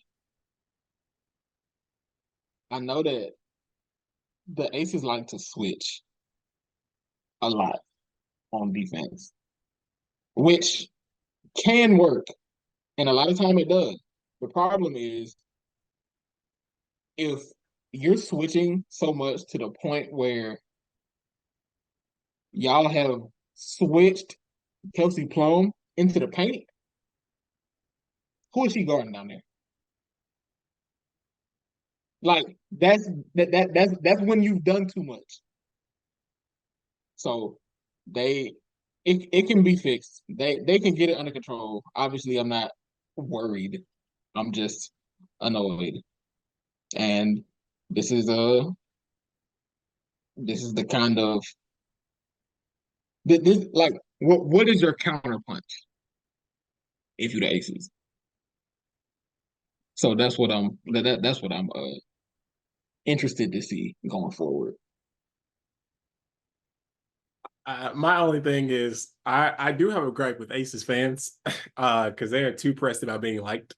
Y'all are two-time champions in a very competitive league, and your front office also allegedly did some really nasty things like a year ago. There are people who are not gonna like y'all, and it's okay. It's very understandable. You do not have to plead your case all the time. People are gonna talk shit to y'all for various reasons. Like, it's okay. Shit happens. Like, stop worrying about being liked. All right. Stop worrying about being perceived. Y'all are back-to-back champions. It just grow up and it'll be fine. Just let the take your licks where you can get them. Because people will take any excuse to tear you down. And they supposed to do that. Y'all are back-to-back champions. It is what it is. Y'all can't be this sensitive about this. Y'all can't. It's very nasty. I think the funniest thing too is like, you know, one thing about basketball, at least the WNBA, you gonna get your lick back. Like it's gonna happen. The Liberty fans was like, after the Aces lost, they was like, "Ooh, I wouldn't know how it feels to lose." And literally 2 days later, they lost to the Chicago Sky. You can't like it. Not even two days later. 24 hours later, they lost to the Chicago Sky. It's like your lashings are gonna come. You know what I'm saying? Just wait on it. You just gotta give it some time to get there. The only other thing I want to talk about the Aces is about this investigation that they're currently under with the league is investigating them for backstory for people who don't know. The league is investigating the Aces and the city of Las Vegas because the city of Las Vegas basically paid the Aces players to be promoters of the city. And basically people think this is Mark Davis trying to pay them under the table. And so the league has now decided that they're going to get some external organization involved to do their research and findings and all of that. So I just was kind of cracking up because the Next posted a article today, and I didn't really read the whole thing, but I saw people like posting clips of it. But the thing that cracked me up, it was like the quote from the executive that was like, "This is like now we all know the price. Like the Aces basically got away with it. Now we know the price of like pay to play." And I'm like, "Bitch, get your money up!" Like, what? I mean, here's the thing. Here's the thing. So if you say, "Oh yeah, we know the price of pay to play," then how about you go do it? Like, I need matter of fact, Atlanta, go on and hop on that. See if we can get some shooters out here for one. Like, like, let's get the ball rolling, please. Very funny team. The Sparks. They look funny for entirely different reasons. I mean, they're just not particularly good at basketball. But De'Erica looks great. Yeah, I mean, she looks like one of the better players in the league. Uh, I don't really know. She's doing everything that is asked of her. Um, yeah, she looks absolutely incredible, and I'm very proud of her for what she's doing. Um, Honestly, outside of that, I mean, they're just young and not good at things. uh De'Erica leads the team in assists at 3.8 a game.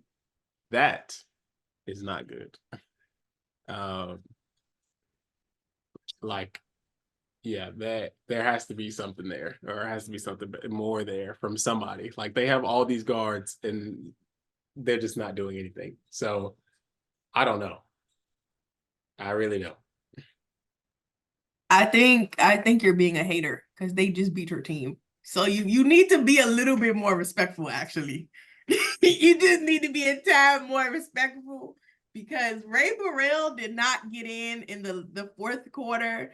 The only 7 minutes that she played and shoot back-to-back threes to put them up for this slander. So like respect them a little bit. And Rakia Jackson, um, she got into the starting lineup and she started cooking. And she's about to get more efficient. And Ari McDonald, talk about a turnaround. Something about leaving Atlanta really rose her spirit. I think we need to discuss that. I'm absolutely rooting for Ari McDonald. Absolutely. Um, I'm okay with the Sparks being bad because they they trying to figure things out. Like it's they in a weird space as like a team because you're trying to build something. You got to figure out what your identity is on both ends. Right now, they kind of just they're searching for things, and I mean right now they're ninth in offense, 11th in defense. So there's just I mean you gotta you hit pressure points until you find something. So they've made changes to the starting lineup. They've switched the way they defend, like the way they defend the pick and roll. They're doing it a little bit different now. I think it could work out for them. It's gonna take more than this year for sure. They're a super young team, and they're going to they're they're gonna have to add something in that backcourt too at some point. I mean, now isn't really the time for that. There's no reason for them to try to fast track anything. So I I am rooting for them to get it together at some point. It's just not going to be right now, and that's okay. Yeah. What team is next? The Minnesota Lynx. Oh, we. So, I only have two words in my notes, and that's Kayla McBride. But they just Nafisa Collier is playing MVP level basketball, and right now the Lynx are second in offense and third in defense. Like they just got it all figured out. Like they know what they're looking for. It's similar to what we were saying about um Connecticut, and we're kind of gonna probably gonna be something a little similar when we get to New York. But Minnesota, they know what they're looking for on both sides of the ball, and you need your dogs to show up, and they showing up. Kayla McBride is hitting a million threes, and Nafisa Collier is doing everything. And Courtney Williams is running the offense. And it's just if Elisa Pili want to go out there and get 20 points, she can do that. Like they got it all together. So Good on them. They looking like contenders right now. So good for them. And I did not I mention. I hate that I didn't mention Alana Smith. It's funny. Um, you look at imagine Alana Smith and Courtney Williams on the sky right now. Never mind. bruh, like like they kind of, but like just wow. Alana Smith and Angel Reese. No other team would get a rebound. Like it's really like that. They said Kayla McBride is shooting 50% from the 3-point line. Let me look at Like that. that is I'm about to pull that up. insane. Let me pull that up. Let's see. Over the last 3 games, she shot 65%, bro. That is She is crazy. shooting. She is shooting 51.7% from three. She has made 45 threes.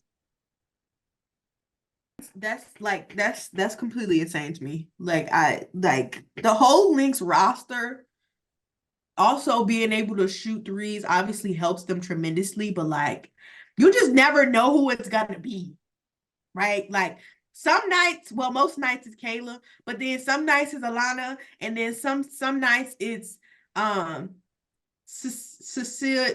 This I done messed up the lady name. It's her, Bridget Carlton. Like it, you just never know. As I mean, y'all said it before. Nafisa looks insane, but Kayla McBride looks like one of the best second options in the league. Like she very easily could be an all-star with the numbers that she's putting up. She's averaging 17, 3, and 4 with the steal, and she's shooting 50% from the field, 51% from 3, and I'm pretty sure she's shooting 92% from the free throw line. So like the fact that it's like she's in the 50, 40, 90 club and she's shooting 7 threes a game. Like she's having like a Chelsea Gray 2022 playoff run shooting splits, but like over the course of a whole season. She's been absolutely incredible. Nafisa's incredible. I mean, you can just tell the team really likes each other and like they just have great chemistry on the court. Peely has shown flashes that I'm really excited for. And of course, like we highlight how much we love her all the time. I'm ready to see how Diamond looks when she gets back officially. I know she's been out. But yeah, and Alana Smith, like MIP type shit, like she's incredible. So I know I use that word a lot, but she's played out of her mind this year. The Lynx just have a lot of pieces and players that have like just played above their means in the meantime. And that's what you need. Like players doing things they ain't really done much before or doing something they've done before at a good and tier above that no one expected them to. So they've done all I could ask. And that's why they're one of the top teams. I will say to Kayla McBride thing, last season, I'll say like the first half of the season, she kind of stank. The second half, she was kind of good. But when they offer her like a 2-year extension, I was side-eyeing Minnesota because I was like, sister, why are y'all giving her all that money? 2 years? I don't know how much time she really got left. Like she was only doing it a little bit. All that to say, like, they got their money's worth. they really got their money's worth. They knew something. They knew something. Yeah. Shout out to the GL. New York Liberty. As of last episode, well, we praised them early on, And then we talked shit about them because they lost 2 in a row to Chicago and Minnesota. And then they have now won 7 games in a row, I think. Yeah. They are. So, I mean, they haven't played like many top teams in that 7-game win streak, but they did beat Chicago, Connecticut, like we talked about earlier, and that is like extremely impressive. But I mean, you can only play who's in front of you, and the chemistry looks great. Like they look very connected. Sabrina's having a career year. Jonquil's looked amazing, but Lainey Hamilton looks amazing. Like, and then Stewie is getting back into her MVP form. I think before they just didn't look that good because Stewie didn't look that good. But now Stewie has looked better over the past couple games. So I think if I look at her game log, she's had. So they beat Washington. I mean, she only had 14. They beat Connecticut. She only had 13, but she had 25 and 33 back to back. And Washington makes her look bad all the time. So I Well, don't then know. against the Fever in the Chicago Sky, I'm not letting her have it. She's cooked. She's cooked. That lady is cooked. I don't care. She had 33 against the Sky, and she had 25 against the Dream. So take that as you will. And the Dream, what number it is in defense? I'm not taking that one either. The Dream wasn't prepared that day. Wait, we like 6 in defense. Like we all right, but not the Liberty are like that. They just are.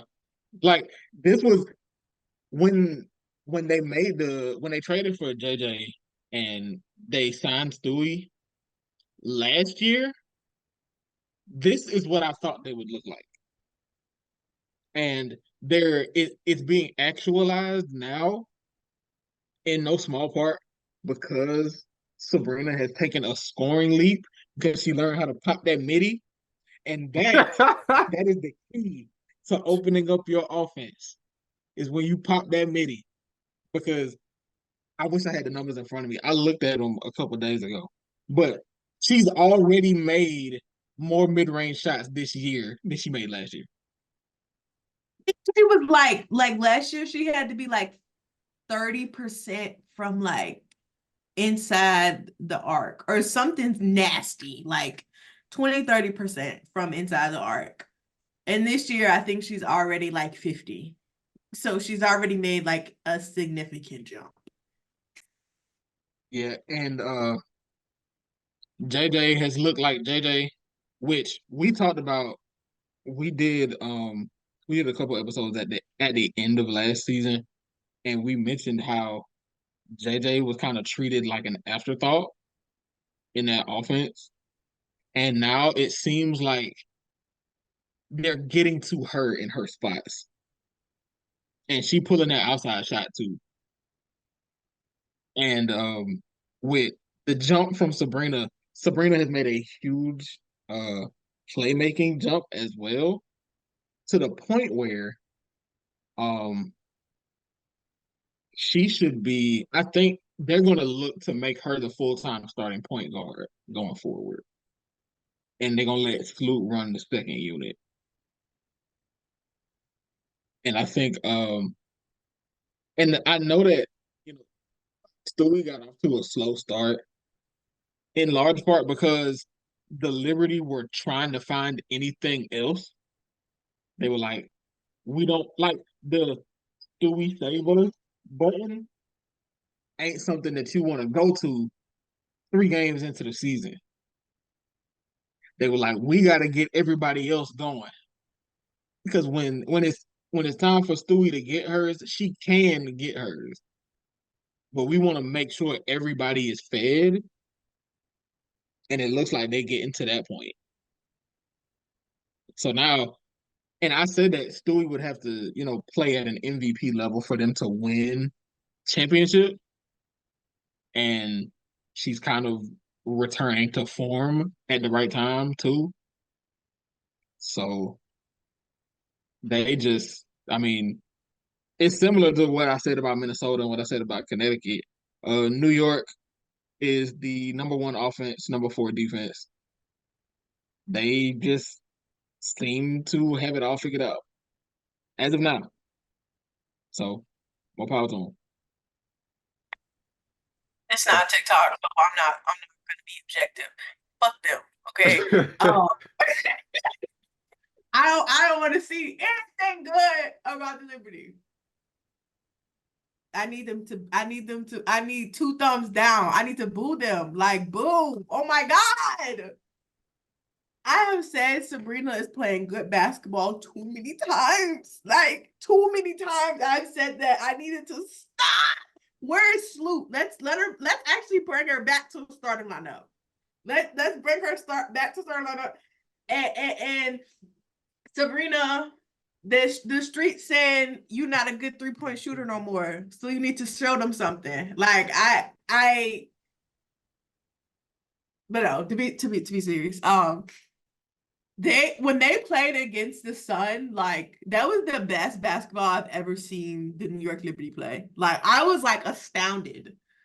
I was like, oh my God, like JJ's playing serious basketball for 40 minutes. Like this is crazy.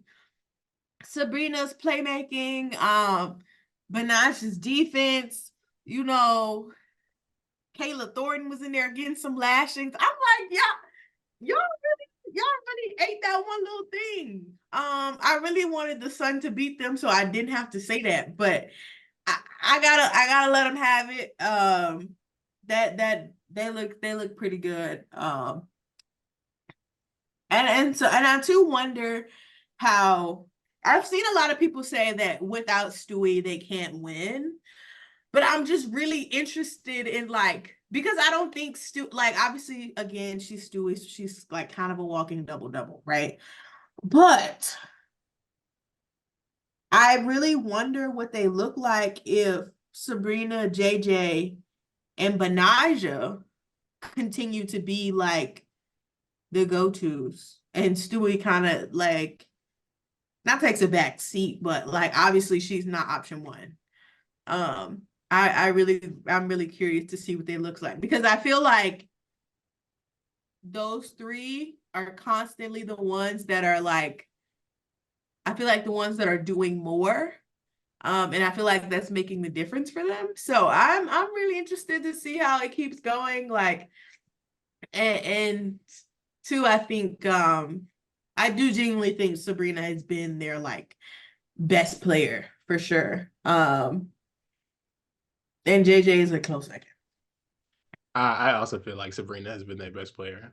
We have talked our shit about her and the things that she's done beforehand, but like she has vastly improved on all facets of her game. And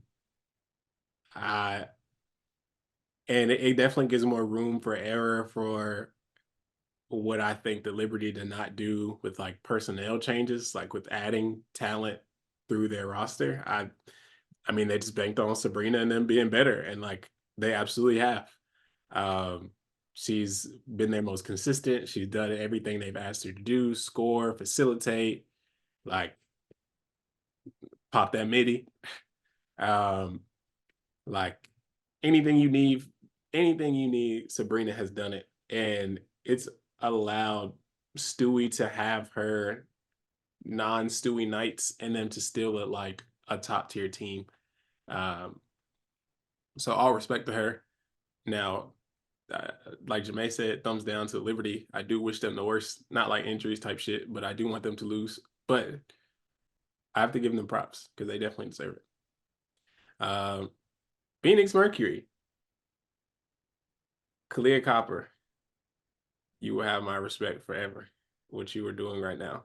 Brittany Griner looked very good in her short period of time that she's been back.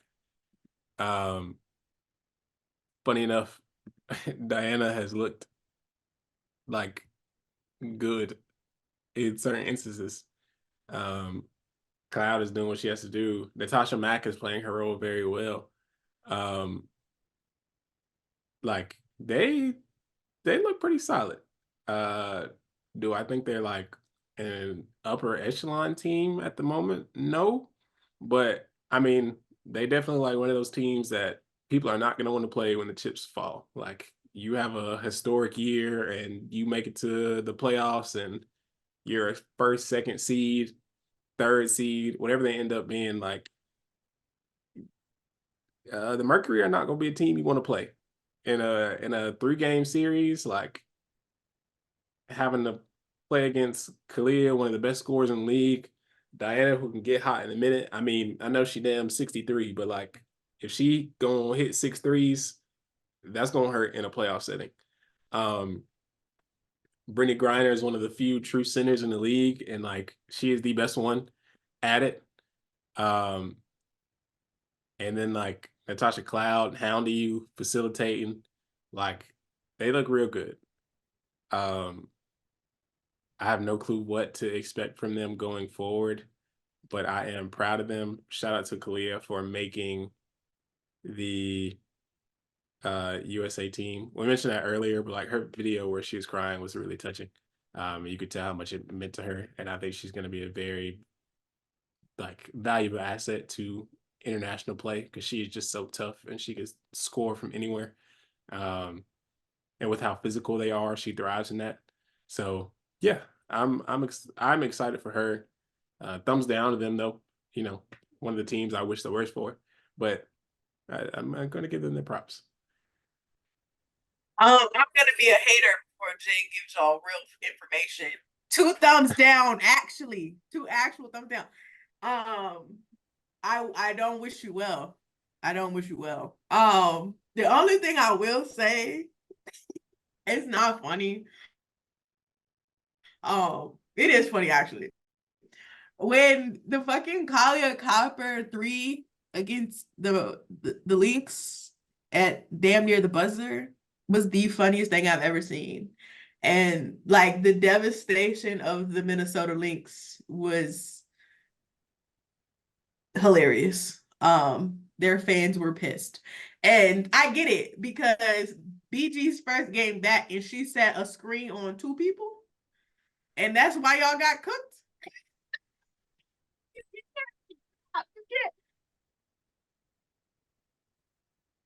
And then they put the cherry on top because Kalia got in there. She said, you know, coach wrote that play up for DT, but she told him to give it to me. And so I just knew I had to do it. I just knew I had to do it. She cooked y'all. She really cooked y'all. They ate that one little thing. All right, that's it. Wait, okay, so can we talk about that? Because why was he drawing that play up for DT? Why? God had been cooking them the entire game. The entire game. You ain't got to be no coach to say feed the high hand. And they couldn't, I mean, but no, yeah, the Mercury since BG has returned, they started off really slow because I mean Diana had a good game out the gate, but she been I mean she been hitting her threes at a pretty high clip, and it's been impressive. Um, BG is going to stabilize that team on both ends. Defensively, she's not what she used to be, but as a post scorer, she can still get hers whenever. So Phoenix is currently 7th in offense, 9th in defense. I do think that offense can get to top 5 level depending on the shooting variance. Because how I don't know how consistent their scorers are going to be outside of Kai and BG, but I do think that those two will provide some stability on that end as long as they don't shoot. I know the last time we recorded, they had just come off a game where they shot like 1 for 27 from 3 or something.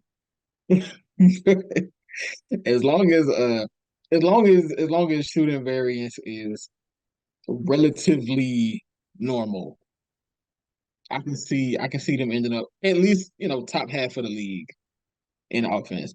Defense, I'm not sure. Like I'm not sure how much you're gonna get on that end from Diana Taurasi. I mean, she can create havoc, maybe cause some turnovers, but other than that, you're not getting much from her. So I don't know how much better defensively they'll be as far as like their game plans go. But yeah, Phoenix, I wasn't super high on. I know I was higher on them than y'all, but I wasn't that high on them. Like I think I had them 7. So I mean, they kind of been around where I expected, but maybe a little bit better because I wasn't expecting Kyle to look like an MVP. That's for sure. I just need to whack them again one more time because he wrote that play for Diana Taurasi and just guess what she was shooting from 3 that day. Just guess. Give me a number. Give me a number. I know it's bad because of what you said. I know it's bad because of the way you said it. So I don't know. That lady was 1 for 7. 1 for 7. Yeah. And you gonna give her the final play? That's, you know what I'm saying? That is a level of like white privilege, but also respect. Because why would you let the lady who shot 14% the previous 39 minutes, she shot 1 for 7. Why would you give her the ball at the end? I think he's scared of her. And you know what? Yup, he's scared of her. Next. It was a legacy attempt. It was just like we didn't see you hit these since 2004. Maybe you'll hit this again. But maybe he is scared of her. I don't know. I will say I've talked my shit about Diana like as a person and like how she need to retire and all that. She seems like a lovely individual, like outside of the basketball court. Like she is absolutely an asshole while playing basketball. She be hitting niggas for no reason and just like overall doing shit. I'm like, why the hell would you do that? But like off the court, she seems very, very nice. And I do have to give her credit for that. Uh Now I still need her to hang it up like ASAP. Because she gonna fuck around and play on the Olympics in 2028, and I'm gonna be real pissed. But until then, yeah, Phoenix has looked good. They've hung around. I mean, they are 500. I think they haven't lost since BG's been back, if I'm not mistaken, but I think they'll probably play 1 or 2 games. Um, we'll see how they end up. Seattle. Seattle has went on an absolute tear with the only team they lost to was Minnesota. I mean, they started off 1-3, then they beat Indiana, Washington, Chicago, Indiana, Phoenix, Vegas, lost to Minnesota, and they beat the Sparks. Not like a bunch of upper echelon teams or even like top teams, whatever. Really only Vegas and Minnesota. And as we said before, Vegas is looking funny in the light right now. But you can only play who's in front of you. And they look good. I mean, they are a new team trying to adjust. You bring on 2 MVP caliber players onto your roster. On top of already having Jewel Lloyd there, who has never seen a shot she didn't like. Like it's you got to find a hierarchy, get used to how people play. Like it's just a lot to learn. It's a learning curve. So I'm not really surprised the skid they had, and I'm also not surprised on the run that they're on. They're just a very good team. We penciled them in as a top team before the season started, and they are showing that they are absolutely a top team right now. So it'll be interesting to see where things fall for them, what ends up happening with them. Skylar looks comfortable and she seems happy. She's talked about how much she enjoys playing there and how like she wants this to be her last stop, if I'm not mistaken. Nneka, I mean, they've been on the run since Nneka has been back, and she has looked great. And then Jewel Lloyd is Jewel Lloyd. I mean, if anybody gonna pop that midi, it's her. If anybody's gonna shoot that ball, it's her. And she gonna do what she got to do. So Ezzy has looked like, honestly, Ezzy to me has been like a top 3 in on that team as far as importance. With NECA being out for the stretch that she was, Skylar and Jewel kind of struggling early. She was the most consistent part of that team for a little minute. Being the defensive anchor that she was, and um, scoring the way that she was, and like doing all of this, like she was just doing a lot for the team. And yeah, I don't want. I know it's a big 3, but she is absolutely 4th. and in a lot of these games, she has been top 3 just because of what they needed. So we love Ezzy over here. Jermaine made her laugh because some lady didn't know her, but yes, we love Ezzy, and she's been just as important as any of those other 3. Yeah, I'm moved by Seattle. This is kind of what I was waiting on, because early on I remember saying we need Jewel and Skylar to figure out how to play off each other, which there's always growing pains when a team makes a big addition like that, but especially when that big addition is a guard, because the offense starts with the guards. So for Jewel and Skylar, they've kind of learned each other. They've learned where she wants the ball, how to get her the ball. How do I get NECA the ball? How do I get Ezzy the ball? Their offense is trending up. They are right at the halfway point. They are 6th in the offense in the league. Defensively, it's a no-fly zone. Ezzy is shutting all that down. That's my pick for DPOY as of right now. I know we'll probably go more in depth with that once we hit like the halfway point. But Seattle is number 2 in defense, and they got it honest. Like there's a lot of activity defensively from the guards, but on the interior, they making you work for everything. So yeah, I am very glad to see sort of leap from Seattle so early, because when they made the additions they made, we all expected them to look like this. They just they stumbled out the gate a little bit, but that happens. But they appear to have found what points they want to hit. Number 1, we love the Ezzy love. You know what I'm saying? She has been playing with like a real aggression lately. Like she really been playing like she hate these bitches. And I love that. I love that. Like, don't let nobody come up in here and do nothing. Let's work on that DPO, that defensive player of the year agenda. Number 2, I need Seattle to get their lick back on the Lynx at least some point, at least once. And number 3, I kind of like this Minnesota Seattle rivalry, and that's really why I needed to get their lick back, because Speed and NECA like beefing. You know what I'm saying? That little scuffle that was into, and then the little second little mini scuffle was really funny to me.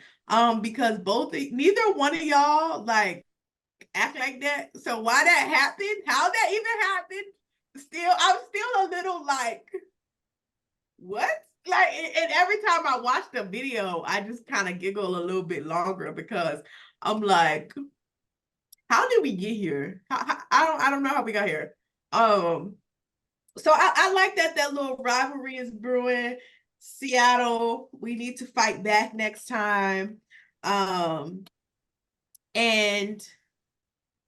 two, my last thing. I will say I really love Skylar Diggins' composure. Like, she's definitely, we talked about how like she's kind of had a rough season to start, but she's definitely getting into her groove. And like, I just love that she just kind of like, she just like, I'm here to hoop. That's it. Like, I don't really care about nothing else that's going on. Like, let's hoop, let's focus on the game, and make sure they don't call no fouls on me, because I never did it.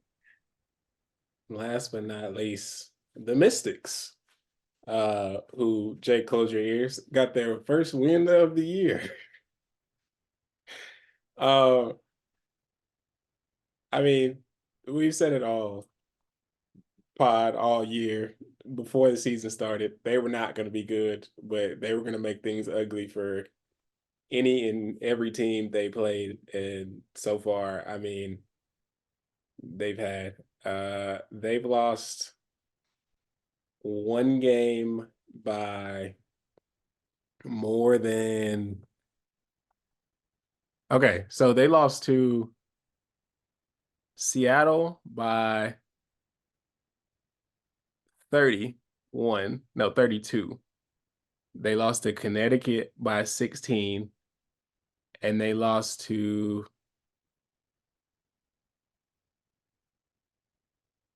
every other game has been less than, like, within 10 points or less, which is absolutely insane with the teams they played.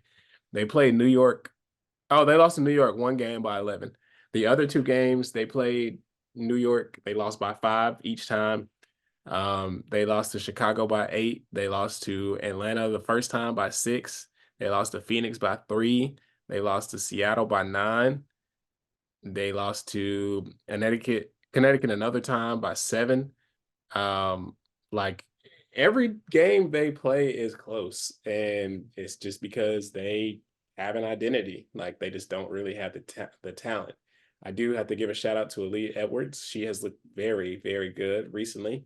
I know Rookie of the Year never really matters record wise, but I think if the Mystics continue this like win pace, I just think she's gonna get ignored because they just are not gonna. I don't know. I just feel like if they win like 6 games this year, but Aaliyah averages like 15-9 or whatever she's averaging, I feel like people aren't gonna care. And she's just not as like out there as everyone else. Because right now she's averaging 8, 6, 1 assist, 1 steal, and 1 block. Which isn't like crazy, but her last couple games, she had 4 and 6 against Atlanta, which is whatever. She had 9, 6, and 3 and 2 steals the game before with a block. She had 10 and 12 with 2 assists against Indiana. And then she had 23, 14, and 2 with 4 blocks against Chicago. So she's had some games where she has looked like one of the best players in the court. She is probably like top 3 on the Mystics right now. I mean, it's like her, Brittany Sykes, Shakira, Era Atkins, and 2 of them injured, yeah, or were injured. Jay, you texted us this earlier. Era Atkins is not beating the Michael Bridges allegations. I don't. No matter who she's on the court with, she scores 15 points. Like, she could be the main focal point on offense. She could be playing on the Aces. She could be playing on the Liberty. She could be playing on the Fever. It don't matter who on the court with her. She gonna get 15. She gonna sit down. I don't know. I don't know what that's about. But yeah, it's tough out there. But they're learning, they're growing. I do hope to see Shakira on the court soon because she is always very fun to see. And I do want her, and I think her and Aaliyah could be a great front court duo for years to come. While the Mystics if the Mystics front office gets it together, because they do not have a good rap right now. I think I have Mystics. Brittany Sykes, I think, is injured again. Like she played that game. She put up a 20 piece in her first game back, I think, or 18. Put a 18 in her first game back, and then I think she got injured that same game. Um, sister, you can have my foot at this point. If you need it, it's available. I don't need it at this point. But I I think to the Aaliyah Edwards point, they have to like get her involved. And maybe they could just give Maisha's touches to Aaliyah, and they might be better. That might work for them. Carly Samuelson has to shoot better. Julie Vanloo, honestly, I really love her. And we talk about players just like that just take shots and don't care. That lady will literally flick up a three and then just like move on, like nothing happened. And I'm like, sister, pass the ball. Like we know you can facilitate, but if she feel like this whole known too long or nobody making no moves, she's just gonna throw the shot up, and that's very funny to me. But I enjoy watching her play. I think she's a pretty decent point guard too. So I don't know. I don't expect them to win any games, obviously. But they're fun to watch. And I like Jay Melbourne, and I think she also needs more minutes. But yeah.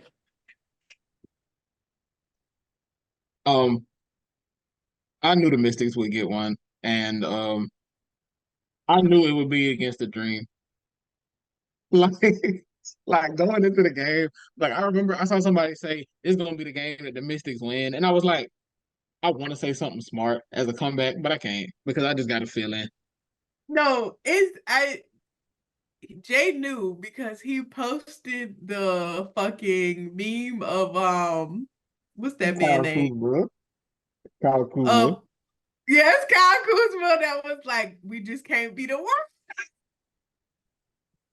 Then literally halfway through the game, he was like, we gonna be the one.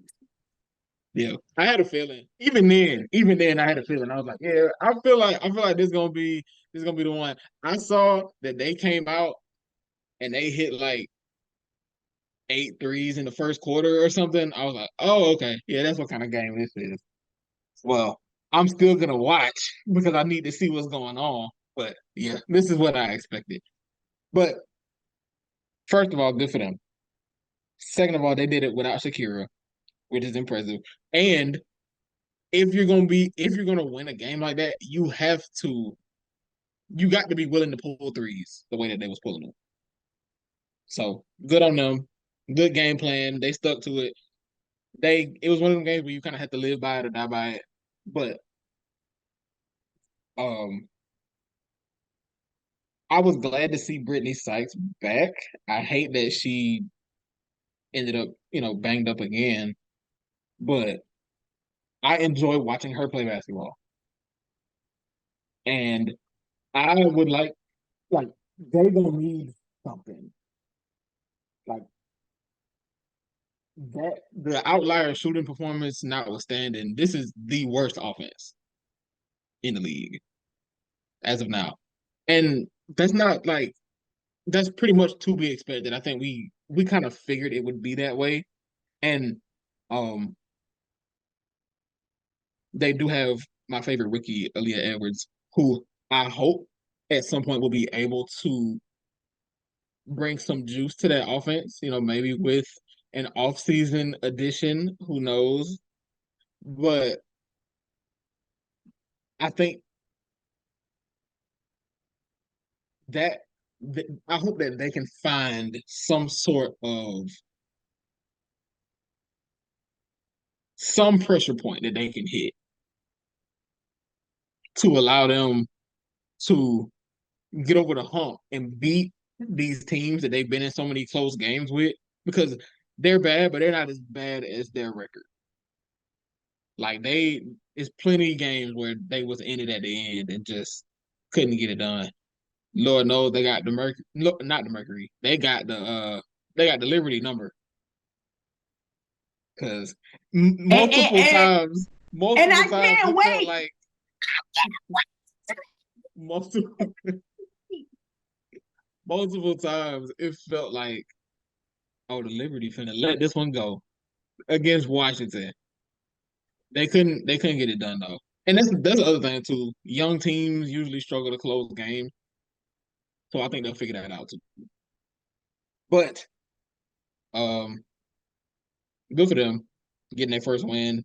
They're still eighth in defense with even with injuries to Brittany Sykes and Shakira Austin, which is a testament to the philosophy that is there. I mean, if your dog's not there, they're not there.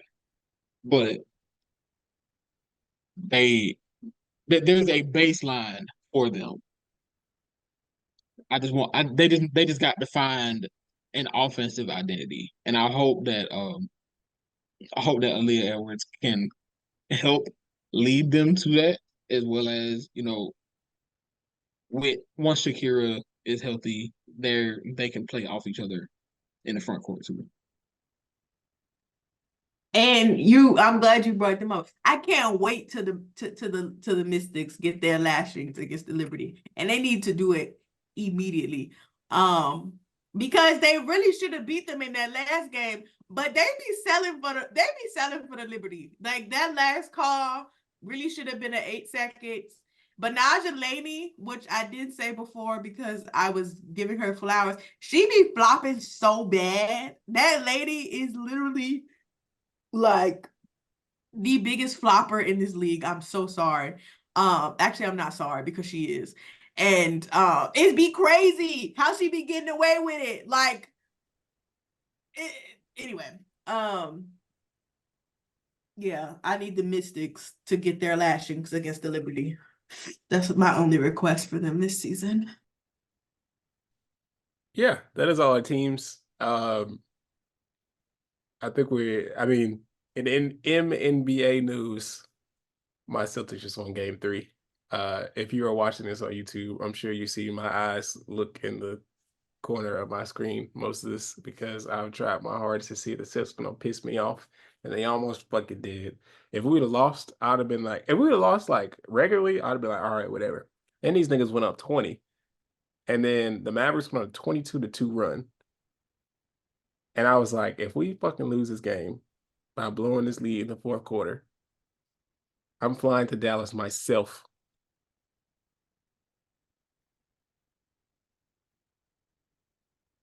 But they did not piss me off. So yeah, I appreciate them for that. I will probably cry on Friday when we close this game out. But Luka, they were trying to put him in Jokic tier, and he will never be. He's not in that, and that's okay.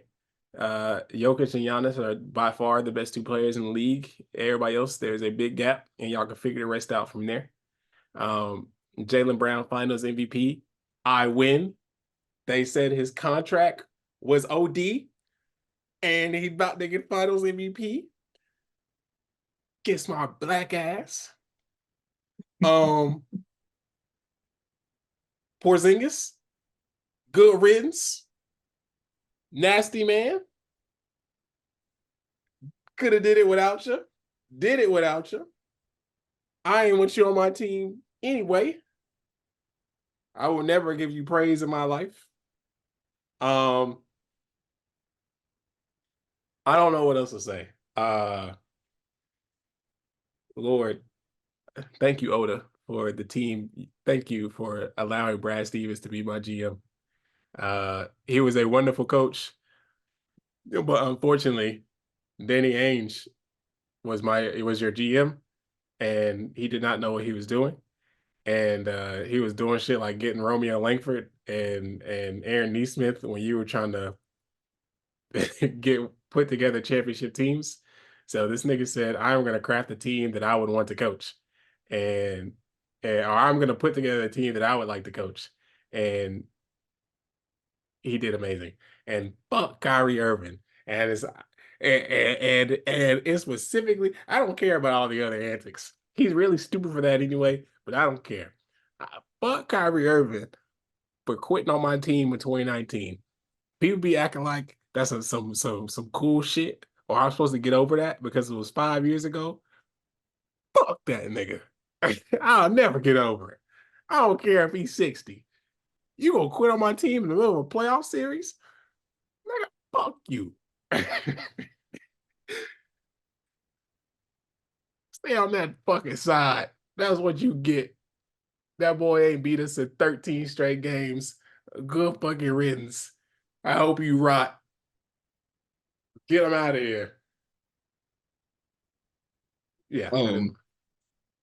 Yeah. The Celtics are the best team in the NBA. Once Minnesota took Denver out, I was like, yeah, Boston is winning the championship. respectfully, respectfully, none of them West teams was beating them. None of them. Uh, Denver was the only one to me.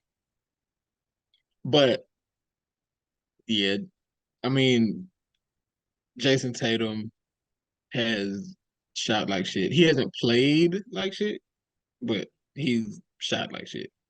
Which it's okay.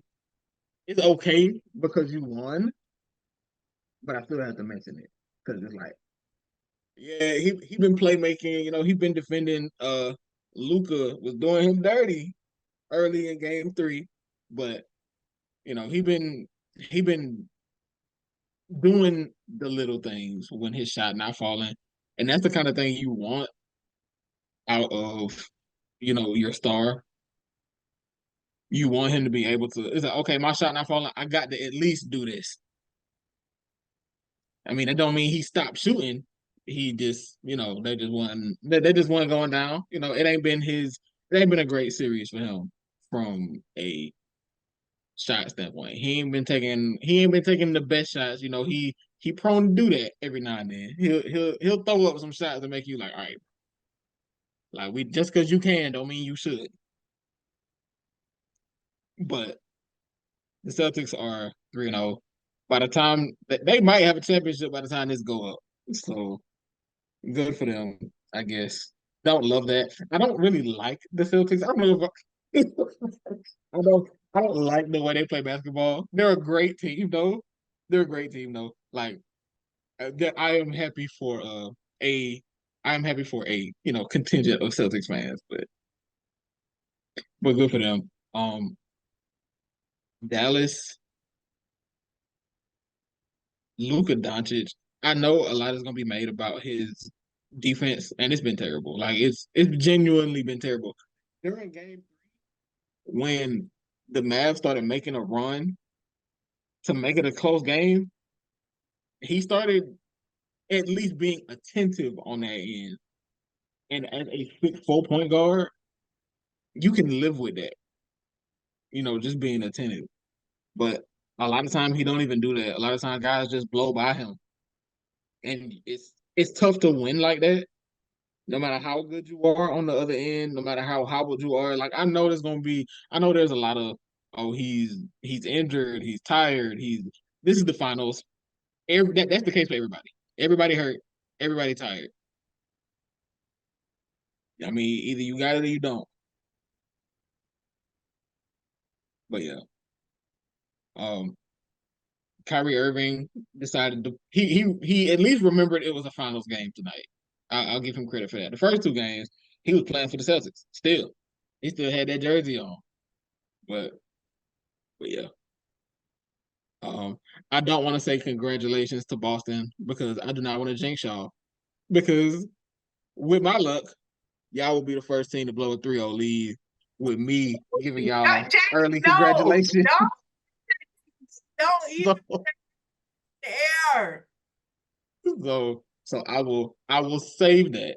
I will save that till it gets to 4. But it looks like a Celtics championship is incoming. So good for them. I actually need them to win so bad. Like I need them to be in a sweep so that all the niggas who I don't even bookmark people tweets, but for the last couple of days, I keep seeing people be like, Black people like Boston, Black people like the Celtics. Like, yes, bitch, we do. Like, I'm so sorry that that's like Jaylen Brown is my guy. Like, can we respectfully, okay? Like, I did not go through y'all clowning them and telling me that they were trash and that they would never win and that Jason Tatum was a bust for you guys to be telling, like, sitting on the internet being like, do Black Celtics fans exist? Don't talk to me. Don't fucking talk to me. For real. I can't hold you. The Black Celtics fan discourse is always really. I'm all for jokes on like a lot of things because, like we said earlier, you gotta take that shit on a chin. But like niggas will like be fans of teams in like known racist states and be like, Boston is racist. It's like, nigga, your team is the Oklahoma City Thunder. Your team is the Dallas Mavericks. Your team is the Miami Heat. Like you do not, your situation is not better at all. Like it's not good down there. And especially teams in the So South. Like it's it not gets good. so funny. It gets so funny to me when the Black Celtics fans thing come up and like fan bases start like power scaling racism. It's just like it's less racist down here than it is up there. It's just like, I mean, It's um like one, I sure, but are you proud of that? It's like even if that was true, which is probably not, but like you're proud of that. Like y'all got states down there that are getting rid of DEI and like making it so you can't learn about like Black history in classrooms. Like, are y'all sure y'all state is less racist than Boston? And like, if it is, are you proud of that? Does that make you feel good about yourself? I don't know. It's just always really cool to me. Uh, I mean, I understand the Celtics. For me, I understand the Celtics history with it, and like, of course, with Bill Russell and the fact that they was the shit they was doing to this nigga. I mean, they shit in his bed. That's fucking insane. Um, but I also feel like when it came down to integrating a sport, that was going to happen to any team in any state that were the first people to integrate Black people in it. Like that shit could have been in when the Lakers went in Minneapolis. Like if Bill Russell would have played for the Minneapolis Lakers, like they would have did the same shit there. They would have did the same shit in Manchester. They would have did the same shit in I don't know what them other teams were at the time, but like in Milwaukee, like all these very known racist places. It was the fucking 1950s, 1960s. Like somebody was probably gonna kill him. Like it was bad shit was bound to happen to the first Black player in a sport because that's just what happens. Uh, it is not based on area. It's like this is what they did. This is what they do. So yeah, I don't know. That's why I always feel like it's corny. Um, but yeah, one more.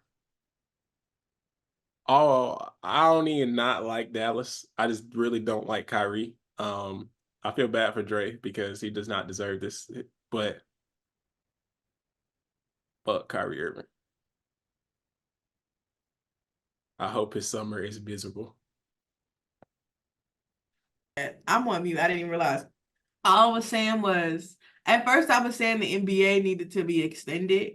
But the WNBA discourse is gonna be bad anyway. So I might as well feel good with my young team, the team that I loved as a child to win a championship as an adult.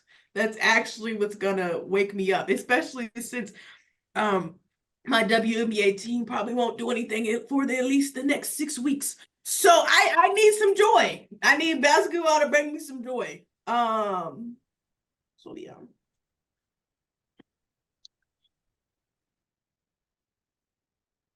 Is there anything else on the agenda for anybody? Oh yeah, one more thing. Um, so why didn't Lawrence Fishburne do the Doc Rivers voice? I have not really seen clips like that. My friend said it's really good. But I ain't really watched it like that. But that is funny how he did not do that. Apparently he didn't know who Doc Rivers was before they asked him to do his role, which is crazy to me because I understand not being in the sports and not liking players. I just feel like Doc Rivers is such like a meme on top of like being one of the most well-known coaches, but that just shows like the generation gap and like being very on the internet. Because like I don't know, I just think with the leads that he's blown and like being one of the better black coaches ever theoretically, and then the RDC stuff, I just feel like that has like put him in a so much more relevance than he normally would have. And Yeah, and I guess also, um, I guess Doc wasn't like a superstar when he was in the NBA. Like, if you're not a sports fan, you probably was just like, oh, the dude that was passing the ball to Dominique. But I mean, he was great. Like, he was pretty good. Like, he was probably the best point guard in Hawks history before Trey came. So maybe that says more about us. But I think I don't know. Though, because I feel like Doc Rivers is like always like in the news. Like the nigga keep a job and he has a new one every like 10 business days. So I don't know why like he wouldn't know him. But that's so funny. It's on Hulu, right? Or is it HBO? yeah, it's on Let Hulu. me see. Okay, yeah, I might watch it. I might watch it. I was just That like, my I just friend saw a said clip. it's good. Yeah, I saw a clip. I was like, oh, he's not doing the voice. Like, why not? You might as well.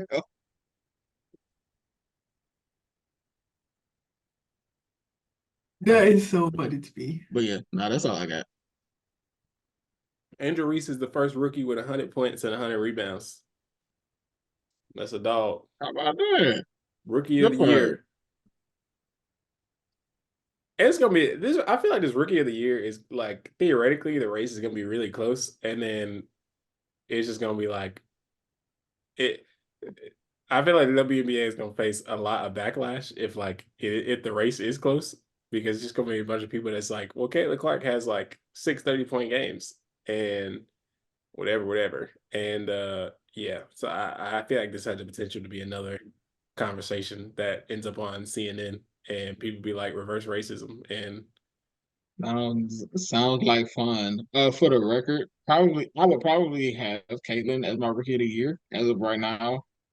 But it's far from like her running away with it. Like it's nowhere near that. no. Like it's yeah.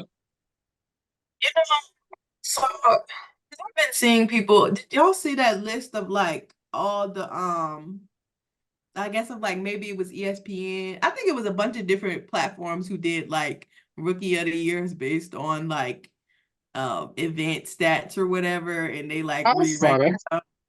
I was like, y'all, this is not gonna help these girls' case. Like, I know what you're trying to do, but like, Oh, that list that had her like sixth. I was like, okay, Yeah, they had Caitlyn as that I was was like, all right, y'all are being disrespectful. One, it was y'all just are being see, nasty. it was just like that was like the most blatant engagement bait. Like it's like, oh, we finna put Caitlin Clark at 6. We know it's finna be an uproar. I was like, I don't know what advanced metric you found to make Caitlin Clark the sixth best rookie, but I'm yeah, impressed that you found it. I'm impressed that you no, found it because I want to see how it make other players look. Like I'm just interested. I it had because I have Cameron no. Brink. I think it had Cameron Brink at 2. I was like, oh, If you found a sister. metric that made Caitlin Clark the sixth best rookie, I think you need to keep that shit in the vault. Like, dude, just don't pull it out I just again. I just want to like I just want to click through it. Like what else does it say? Like is this available for other leagues? I need to know all of this.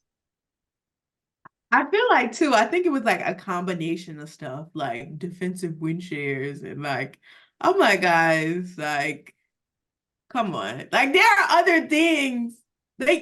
Like genuinely, Angel, I feel like genuinely Angel has a really solid case for Rookie of the Year. And you don't need to be like, well, her team, like, you know, she won in head-to-head, or she, you know, she put up, like, she has better defensive. Like, you don't need to do that. Like, and you should be able to make the case without having to do all of that. If you got to do all of that, maybe your case isn't that great. Like, you can make the case for Angel just by saying, like, she's quite literally one of the most impactful players on her team. Like, you might can even argue she's more impactful than Caitlin. Like, you can make that shake, especially with when we look at the numbers of how well, like, Caitlin has played in the wins and how well Angel has played in the wins,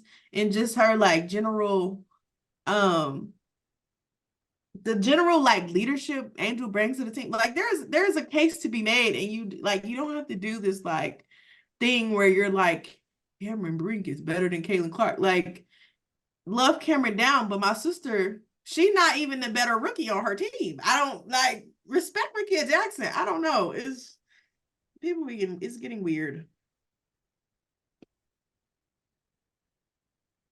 Well, that is everything. This has been another wonderful episode of Pull Up 3. I missed y'all very much. Although we talk every day, but yeah. This has been another episode of Pull Up 3. I am Paragon Don. I am Jamae. J-Track. And we are out.